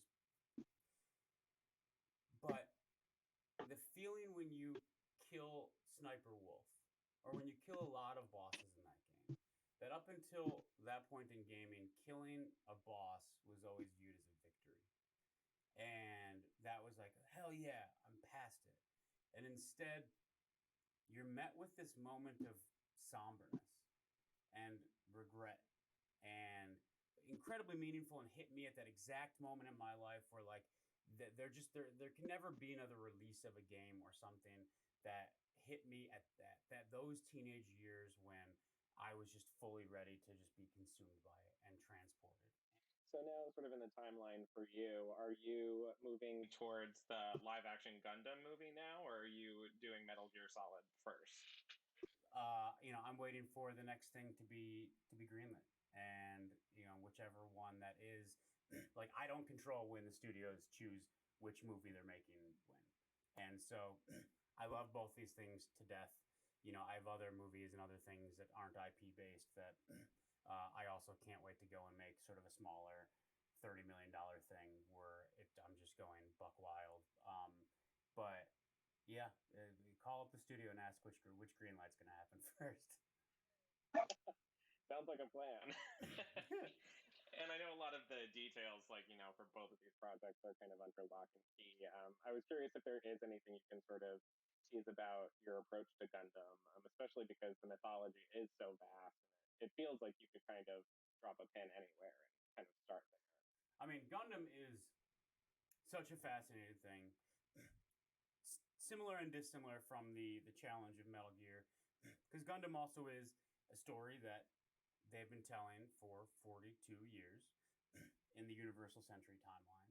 Then in addition to that, they have several other alternate timelines with other series, some that go on multiple series and movies, some that are one-offs. And so my goal is to... Yeah, 1 second. Are they still doing this? Oh my god. I don't know where to start. I want to be able to create this film and give them an access point where you can say, this is where you start. This is your entry point, where Gundam fans say, hell yeah, that is... I think I'm just going to wear the seagull mask throughout the entire interviews. Of, like, several of these nice. I mean, don't know how to go talk through it, but okay. What Gundam is, and this captured everything I can still talk through it. It's not like Gus. Oh yeah, but it'll be like a bit more like, you know, harder to hear you, I think, wouldn't it? Yeah, but with our final few minutes, the interviews are fucking boring. Obviously, it's been a crazy year for a lot of people. What does it mean for you to be back at E3, even virtually, talking about gaming again? Well, once again, they're late on starting the conference. What's the point in doing a schedule if you're not going to fucking do it? In college, me and my buddies, one of them actually kind of ran like a tech company. But I went AFK for a bit. What did I miss? Nothing really. Not fabricated, not forged. Pretty much, you just missed the end of the. Actually, what did just happen? I can't remember what we were just watching. What was it? Basically, just a bunch of interviews. Yeah, just a bunch of interviews and some other stuff that meant nothing. So you didn't miss much. I never completed the documentary, Also, but that's Seagull where I Mask met is a on. lot of these people that I still consider friends today. It Oh, the year the PS3 nice. was announced. It was just this giant banner. The slogan then was just "Welcome Change," and the E and the change was backwards, so it was a 3.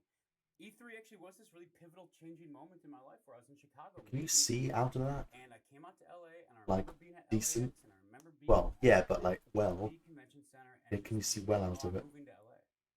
I feel opportunity here. This is where I'm supposed to be. You know, you I'll walk take that as a into yes. Cacophony, the massive wall of sound that is like the, you know, West Hall, where you're just bombarded left to right. It really is cacophony. it's a barrage. It's like carnal sound. I'm just get to the next get to the next conference. Come on. It's the reason that Honestly, I just don't care. Something about that trip made it. I never thought I'd move to LA. Something about that trip changed something in me. I said, "This is where I'm supposed to be." Right. This is so bad. It's so bad. It just was about here I am taking some of my first steps as a filmmaker in college, trying to make this documentary, and something just felt right. And so I've gone to so many E3 since then.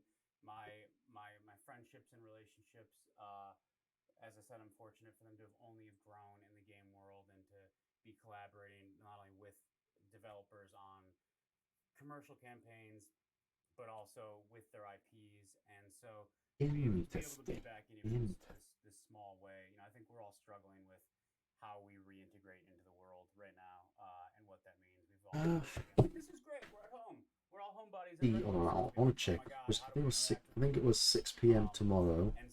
Is the Xbox thing? Yes. No. Wait. Where is it? Xbox. Where's the Xbox thing? Yeah, it is 6. Yeah. Okay. Yeah. So it's 6 p.m. tomorrow. Jordan, thank you so much. This has been a treat. Oh, interview's over. Oh, quite. Interview's finally over. Jesus Christ. Or is it too loud? Say again? Is it too loud? What is? Your mic? No, it's perfect. Okay, I'll leave it.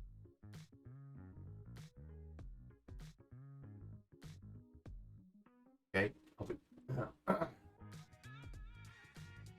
Okay. How's this then? They just... Oh, okay. I just saw POG and I had a quick spasm.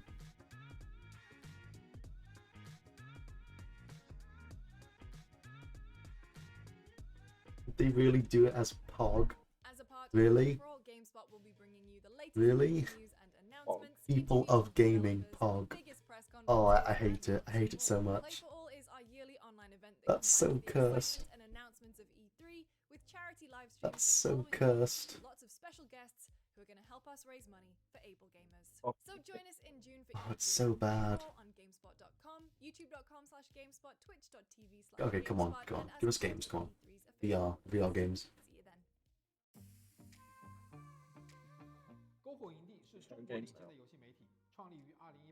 Oh, back onto the Japanese.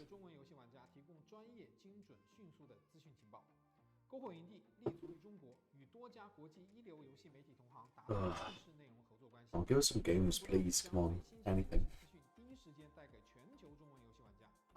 I feel like I'm just like a broken record, but it's just like I'm just desperate.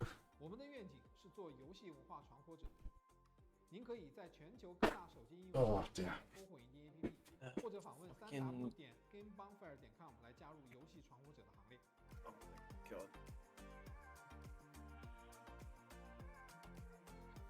I don't.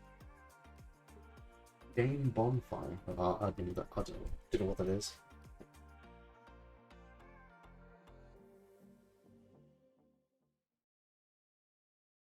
Oh man, am I missing the seagull cam? I guess you are, Ben. You're missing the seagull cam. Missed it now because I've Oh, you've turned it off. Okay, well. Well, he lost his chance. Oh, we're back on this gaming universe thing. What the fuck's sake? I don't give a shit about this. Why does that like robot thing look? It's fucking cringe. Is it just me, or did that robot thing like just by the hairstyle? Like I just instantly thought of Ninja, but in like a but in like a bad way. Voices of E3. Oh, sick. Hi everyone, my name is Christian Holub. Oh my god, what is that cam quality? And I am here to host a panel for Is this full? Is this about what will be in 10 the differences and 10p? the ways they intersect. With me here are our panelists, Gary Whitta, screenwriter. He's got a good cam. He's got a decent cam. Director at BioWare. Juan Dog shit. That's a dog shit cam. And a slightly better cam. Nice. Okay. Thank you guys so much for. Do they not afford? Like some of these people can't afford good cameras. Hello.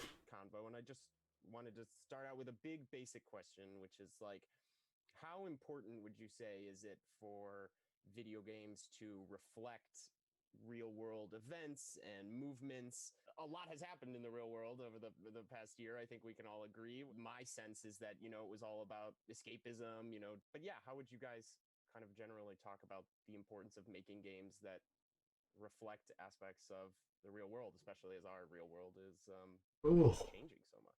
I think that's a very difficult Entertainment Weekly evidently didn't fund their journalists very well. It depends largely on what kind of game yeah, okay, yeah. You're setting out to make. Very true, Ben. Have always been and remain in large part escapism. They're an escape from the real world. One of the reasons why Animal Crossing was such a hugely popular game during this pandemic year was it was like, hey, the world sucks right now, but forget about all that. Here is a very bucolic, idyllic place you can go to where everyone is your friend. And the worst if Rubbish can hear me, if he joins the stream chat, he can see Seagull Cam. Offer of escapism because the world really did suck. Oh, there you go, Ben. Go on, join the chat. And you get your Seagull Cam. Video games really emerge as a legitimate art form and a legitimate platform. I think he can join, but he just can't talk because I think he's like looking after someone. Oh, there he is. He's joined. In smaller budget indie games. If we were to do an exercise right now and think about like what are the games that that deliver really kind of make you think political and social thematics, they're going to be at the lower end of the budget scale. Whether or not video games will ever really dare to kind of tackle political and social real world kind of issues at higher budget levels is that maybe that's a question for us to talk about. But I think most of the interesting work in terms of games as an art form right now is being done at the indie level, and again for kind of monetary capitalist reasons that really aren't that. You got a vape. On that note, I think it's interesting. What is that like? Smoke coming up? when I think about the diversity front, I don't think that everything has Oh, it is a to vape. have Okay, right. diversity as sort of a core I was like, piece I was for like, it, but is I your do- PC about to what's explode? exciting to me is it always feels like the diversity that is inherent in the artists is Oh, something that needs to classic. come forward, and we're getting a lot more space to do that. Seagull Cameras And love. the grand exception Seagull Cameras love. to Seagull some of Cameras the life. concepts that Jesus. Terry was talking about was working for BioWare. So BioWare had LGBTQ the goal. content all the way from the But beginning. what my phone's about to go off, so I'll be back in a second. Primarily, Dave Gator, who is the lead writer for Baldur's Gate, was queer. And he, right from the beginning, pushed this as, hey, I'm going to have representation in the game. We're going to have space here. We're going to have... And this was interestingly not controversial and then super controversial. And then came to the point where I just saw today that BioWare changed its logo for Gay Pride, right, for Pride Month. And there were a bunch of comments. It was like, oh, way to pander, big corporate folks. And then all the old school folks jumped in and was like, you do not know who you're talking about, right? This is a historical place. And to Gary's point, why it comes up through the indie movement mostly is because it's easier for smaller voices to come up there, is the more diverse the artists in our industry get, the more naturally we're going to get diverse representation and we're going to get diverse stories from a more pure perspective than, hey, let's put in a bunch of diverse storylines. Now, in where I tend to work now, which is largely multiplayer, we talk a lot about representation and inclusion, which I think is subtly a different aspect, which is if I'm playing a multiplayer game, I want to be able to come and be me, whoever I am.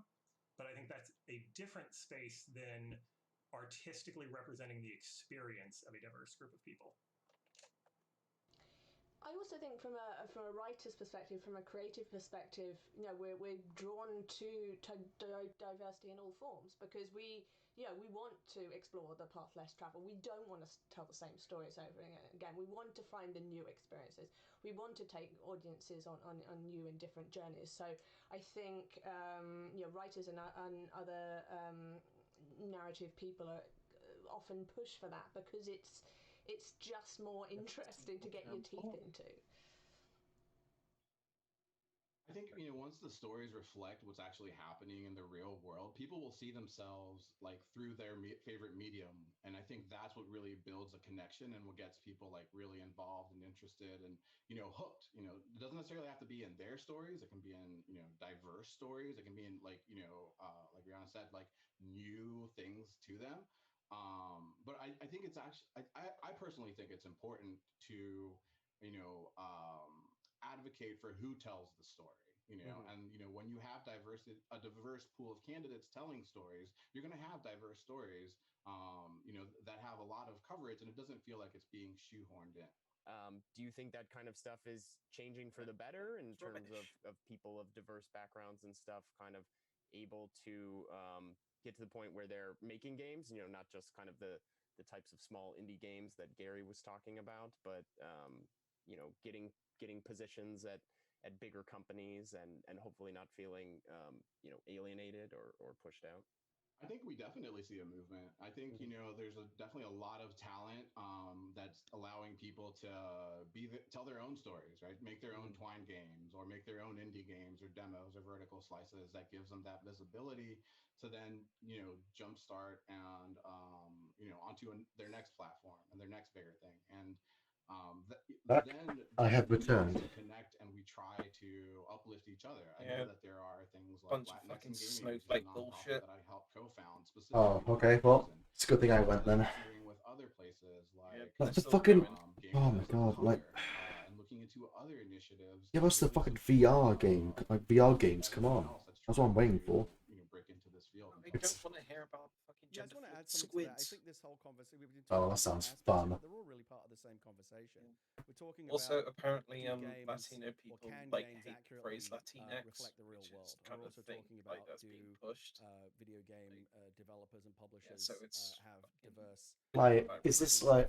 staffs actually making those games. Hold on. How are the views on the? Oh my god. Let's say that the next Assassin's We're now down. 13,000 during the American Civil on War. YouTube. Oh, well, on Twitch we're now down to 46,000. American South. Down from 60 something thousand last time I checked. To explore in terms See, of all the this just political and social people. I mean, yes, okay. I mean, Ubisoft can never make that game. use E3 time for games. Like, come on, man.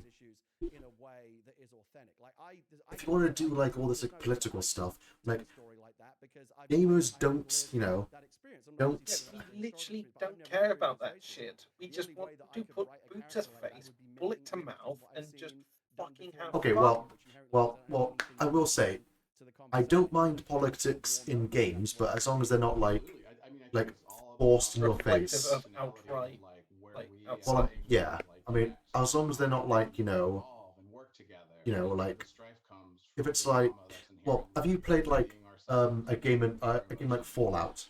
That's got like, because you've got different factions in a Fallout game, and they've got like different ideologies and different ways they work, and there's a politic, well, and things like that, you know, but not like stuff like this. They do have like some unrelatable, but it's not really like reflective of like current politics, really. Because Oh yeah. I mean, if it's if I'm in a post-apocalyptic world, I really don't care about if someone's you know, if someone's a bit mad by, you know, being called the wrong pronoun. Honestly, don't care. If I'm fighting giant squids or giant like scorpions that have got like massive stingers, I've got more things to worry about in a post-apocalyptic world than that. Who swings which way? Yeah. I just say, you know what? If be whoever you want to be, I don't care. That's what you're trying to do. And I think that's Just don't make me, you know, like, there is you still know. a place for everybody's Did they story. seriously I think that's fine. I think we would much rather, speaking for Yeah. myself at least, love to see a lot of authentic stories across the board than a lot of inauthentic stories that become very samey. Right, that becomes flavor of the week, whatever the diversity movement that's big. Oh, how is? You know what? I'm turning this down. I'm just gonna like turn the volume down for this. I'm just gonna go do something else for a bit. Well, not go. I'm just gonna like browse Twitter for a little bit. Yeah, but like, So just give us games, man. Like, come on, man. I'm just getting bored here. yeah, should probably stop from Yeah. like political views start coming out. I mean, I don't watch E3 for politics. If I want to watch politics, I'll just turn on the news. Or open Twitter. Fucking have a chat with friends and just bring up politics. Yeah. But honestly, who does that? Oh my god! Like, I'm just looking through like the fucking messages like in On where? I'm just looking at the chat Yeah. on the YouTube, and like fucking quite a few messages that get deleted. Haha. Getting a bit I wonder fucking why. I wonder It's why. getting a bit fucking spicy. I wonder why. Maybe because people don't want to talk about politics? Question mark. Oh man. Where's the fucking VR games, man? It's been half an hour since it was supposed to start, and it hasn't fucking begun. Right. You know what? Put me in charge of E3, and I will show you nothing but gameplay trailer after gameplay trailer. That's all, and that's all it will be. No fucking boring interviews, no movies, no shit like that. Just gameplay trailers and, you know, cinematic trailers, reveal trailers, anything like that. That's all I'll show, because that's all people want, not this.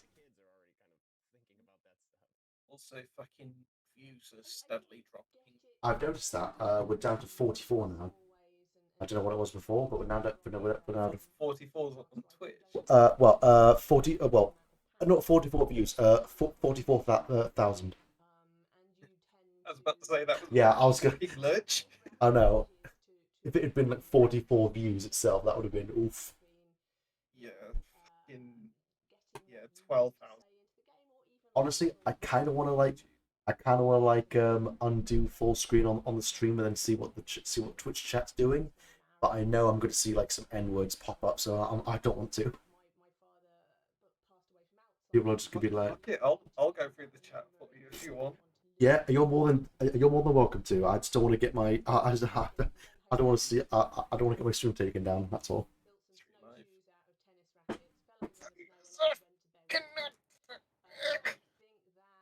What? Fucking advert when I'm. Oh yeah. E3's chat. Classic. Ben still here? No, he's still not. We're still in chat though. That's good. I won't be able to see his messages though, because. Oh yeah. Well, I'm still here. I'll sure read them out for you.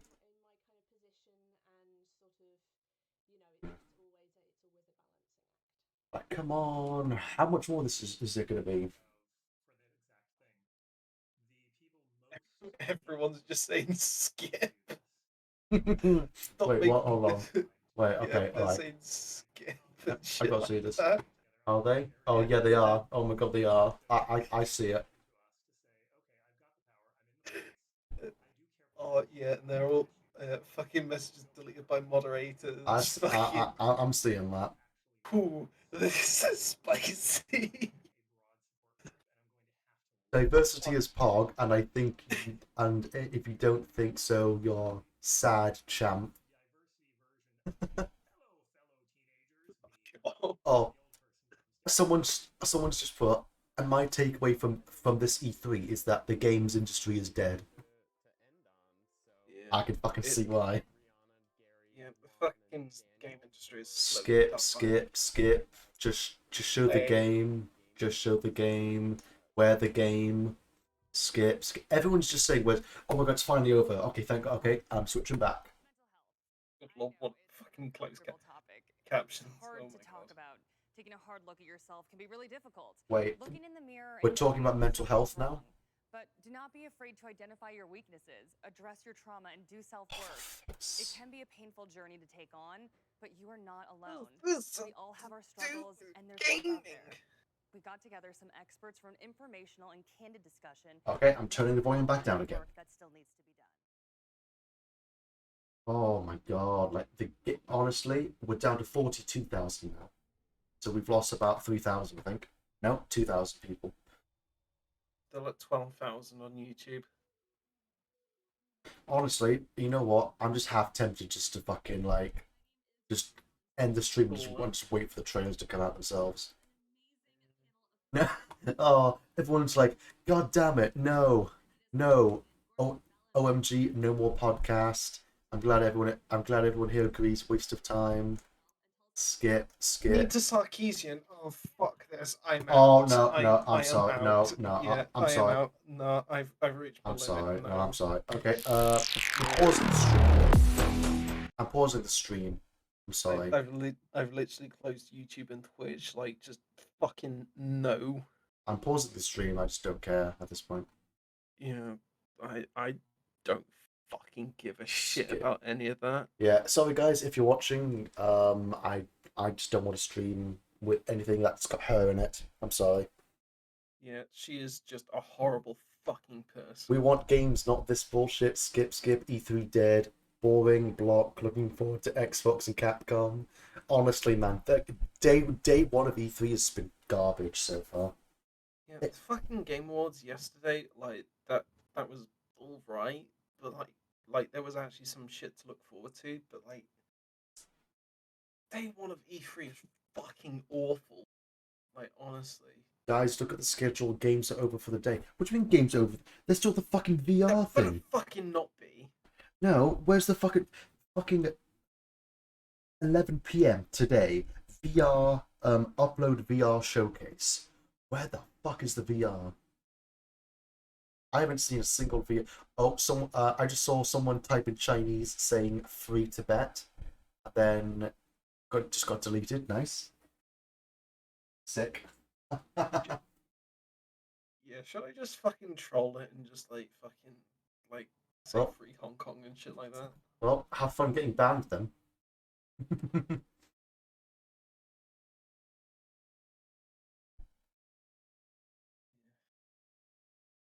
How are the view?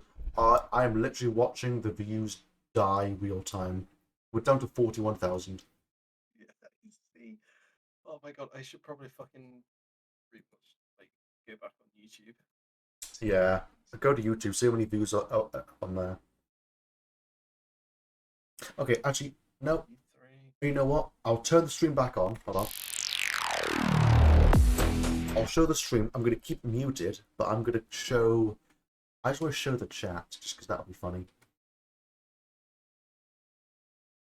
I'm getting depressed listening to this. Please stop.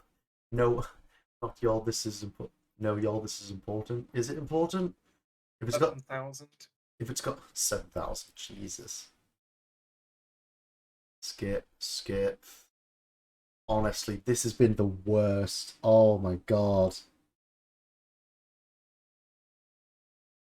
There's been some bad E3s, but honestly, man. Yeah. It has been dog. Honestly, like, literally bad. Fucking scammer. I forget how much he fucking conned out of people, but it was like in the fucking thousands. And like basically like some of the fucking goals was just literally like go on Skype at like fucking like different like schools and shit. Like fucking, it was just fucking eat Sarkeesian, honestly. Oh wait, I completely forgot. I've been ignoring Ben. Sorry, Ben. I don't know which chat Bob is watching, but you should know Seagull Cam's the highlight of my life. Oh wait, no, wait, I've already read that one. I'm ever present. Lol. Lol at free to bet getting deleted.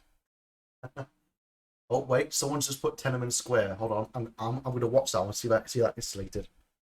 I'm watching it. Yep. I'm watching it. Still there. It's still there. It's still there. Okay, they completely missed that one. Okay, nice. Oh, is it still going? It's still going. It's still there. If it hasn't been deleted now, it's not going to be. Close the stream, people. Oh, we're now down to 40,000. Dead on. Yeah, it's still hovering at 11,000, but it is going down like by the 50s. Yeah, probably like 40s and shit like that.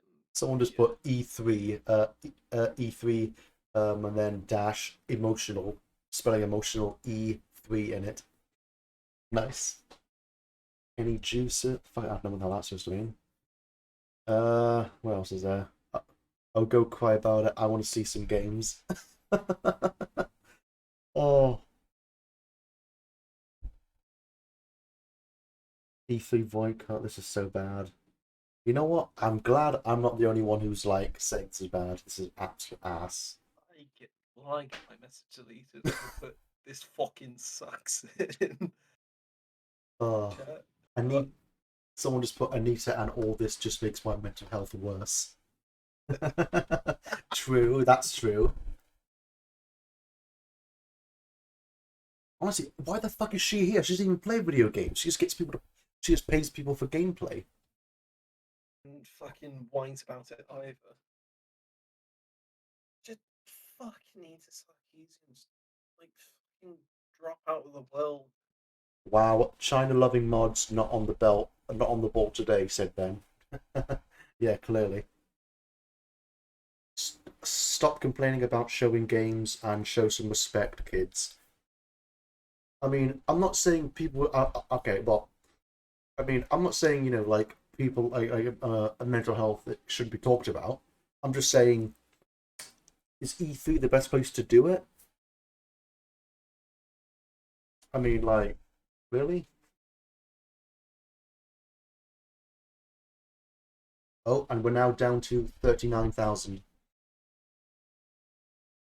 Yeah, I'm just gonna put free Hong Kong in the chat, see how that goes. Instaban. Didn't even let me fucking send it. Nice. Fucking great meme.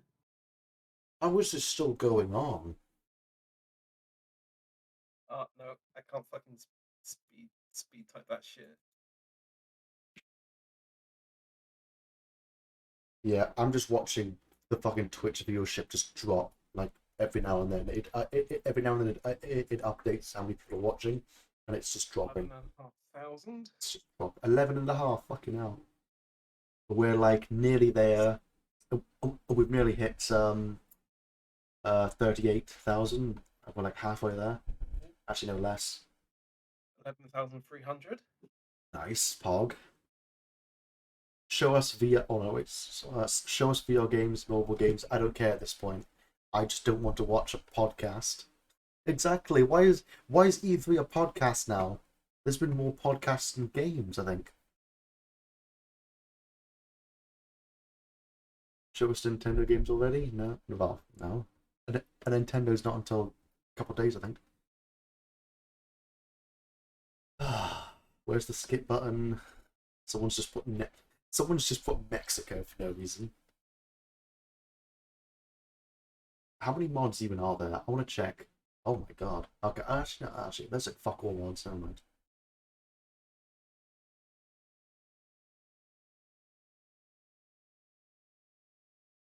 Wait, why has the viewership gone up? It's gone back up to 41,000. Why?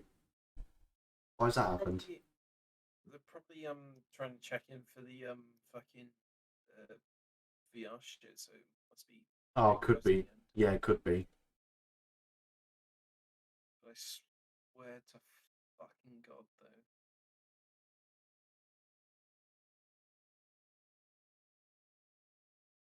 I mean, Yeah, someone in the chat just said nice eyebrows to Nita Sarkeesian. I mean, some people in the chat, some people in the Twitch chat are complaining that people should be like, should like not complain about, people talking about mental health. I mean, I get that, but it's like, why do it at an E3 when you could be showing us like games? Like, do like a separate thing for mental health. Don't like, just so it's so people who like can go to that if they want to go and watch that, sort of thing. Because obviously, because we were at over 100,000 earlier during the like Ubisoft, and now we're down to 31,000. So they've lost a lot of people.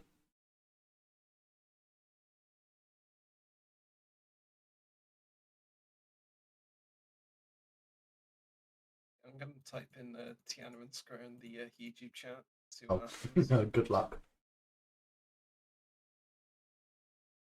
I wish you good fortunes in the water comes dark.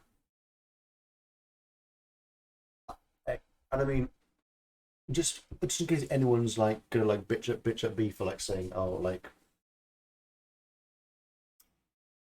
I mean, I do sometimes have like, well, I wouldn't say I'm not saying that you shouldn't talk about mental health, because that is a really important thing and it should be like discussed. But it's like, don't like there's a time and a place to talk about mental health, and in my opinion, E3 is just not like the place to have like a massive like discussion about it. That's all I'm saying.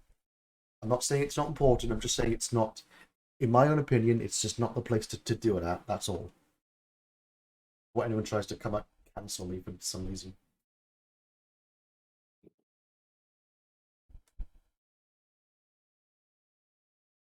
I figured out what it was. What time is it? It's like it's nearly midnight, and I haven't seen a single VR game yet.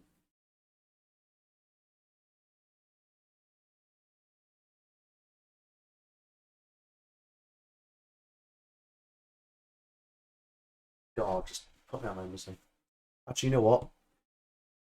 You know what's going to happen? The second this interview's over, I bet you any money the Twitch views are going to start skyrocketing again, just so they can. Oh wait, just out of like, yeah. Huh? 10,000 on YouTube. Oh, okay. Oh, 10. Okay. I thought you said 1,000. I was like, bloody hell. Going with my second message, free Hong Kong. You're just asking to get banned, aren't you? I don't fucking care.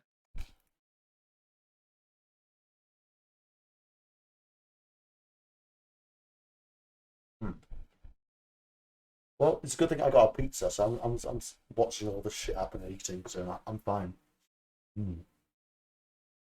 Pizza. Your mic just went really shit. What would you say? Someone put in Watergate scandal. Nice. My message is still there. Oh, okay. It seems like they stopped giving a shit. Like the feminist haters are like doing the. Wait. Yeah. Someone just hold on. Wait. So someone's just put E3 error 404. Game.exe not found. Found therapy.exe instead. I like that. Oh, we're down to 37,000. It's gone up to 11,000 again. Oh, wait, is it over? Wait. Some people are saying please be over, like, so maybe they're closing up the segment. I hope so.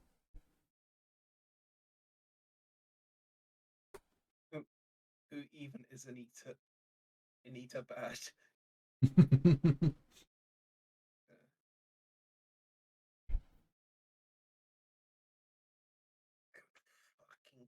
Christ. Oh, it's so bad, man. Why is it so bad? Such great fucking windbags. Can you shut the fuck up and for the VR? Oh. Games? It's games? Is there games now? Come on.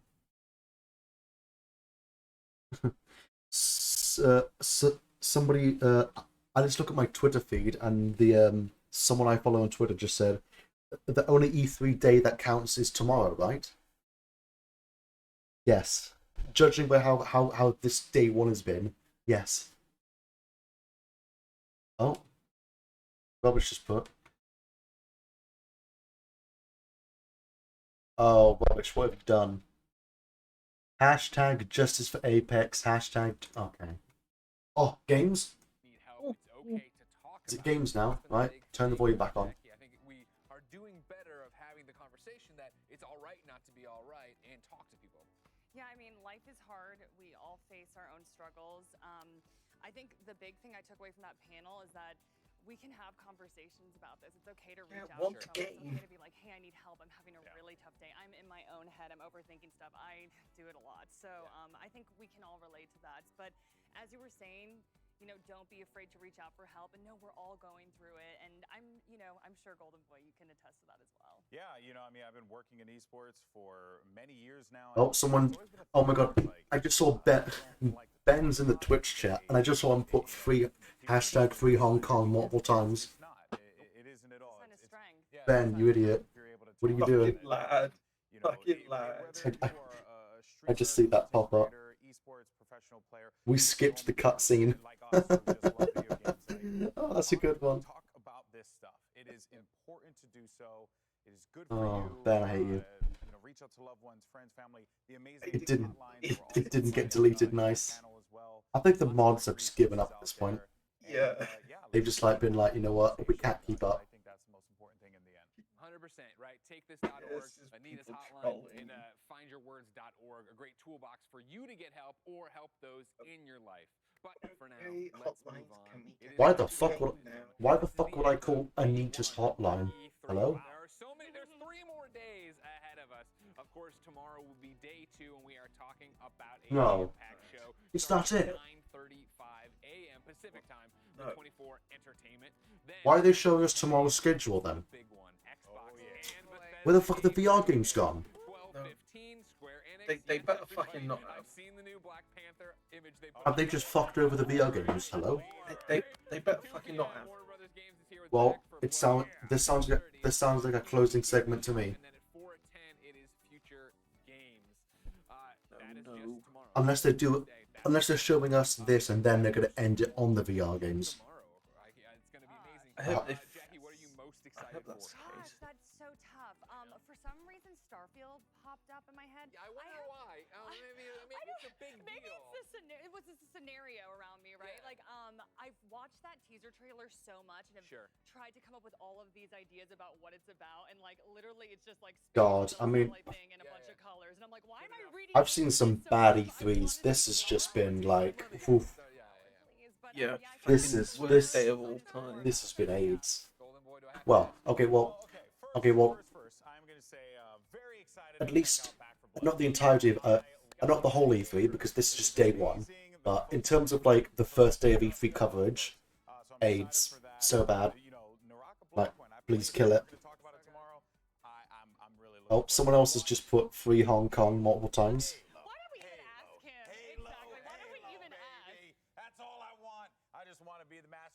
I just want to shoot some Covenant, some grunts. I just want to live my best life. I want to, take on the brutes. I want to shoot a BR again, an assault rifle. I don't know what it is. I just want to play Halo. I love Halo so much. That's all I care about. So I'm so excited. Halo? Of course, Oh. I can't wait to find out all about the Who says? unexpected, but if I'm being honest, Square Enix, right? Number one, Marvel's Avengers, because I'm a huge dork. But number two, there has been a Marvel's Avengers. Who the fuck plays that? from Square maybe, and so I'll just wait to see if Are you that happens stupid? tomorrow. If it doesn't, let's get the media team out here. You have to be the best. Come on out.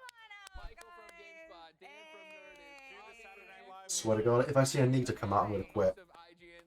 Oh, thank God. Okay. Oh! It was the media team. Okay. Is there anything else to make fun of him about? You need to put do your dishes, dog. I love you. Ladies and gentlemen, that's it for preview day here What? at E3 2021. Someone- We're back with you, of course, live at 8:45. Someone just said I wasted my whole day waiting for games and got interviews and random segments that had nothing to do with games. It's not fucking worth it. That was I wasted. Hold on. I wasted nearly 4 hours of streaming for that. Nice. Where's the VR games? Hello? Did the schedule bullshit me? Did the VR games just decide to fuck off? I'm actually fucking angry. That's bullshit. That was some of the worst E3 I've ever witnessed. Someone just said, yes, I agree. That legit wasn't fucking worth it. That was, honestly, I could have just waited for the trailers to come out. That would have been so much easier. Yeah. Instead of torturing myself. Well, That was fucking horrible. well, tomorrow can only be better because it's Xbox and all the other big studios, so they'll have games. I swear to God, if fucking Bethesda announces a TV series, I'm Oh, going walk. Well, maybe not Bethesda, but there is a Halo series that's being made. There's a To be fair, like with Halo, they've also made books as well. yeah. I have seen a few screenshots from the Halo TV series or movie or whatever it is. It looks decent. Yeah, Halo, I think could work well. It's like a Well, but actually, wait, no, there was already a film, I think. yeah, there was but the good thing about this is that I believe the Halo series they're making is non-canon.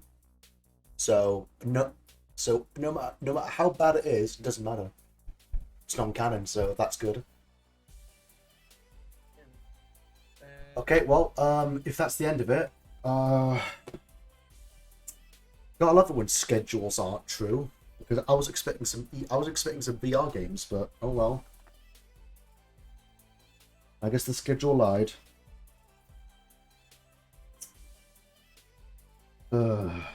Well, okay, well, I guess we can pick this up tomorrow, 6 PM tomorrow then. Alright, nice. Okay. I'll just quit all that then. Get rid of that, there you go.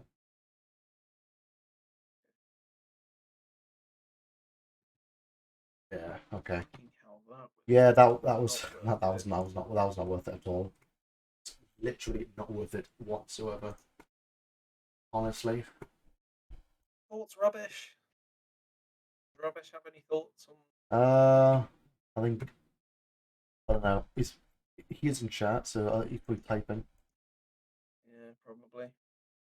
But yeah, that was honestly fucking no. It's never knows that was AIDS. Streamline its E3 is big dumbs. Oh, I see. Ban E3. E3. Oh, Rob was just put in Discord. This is something's. What?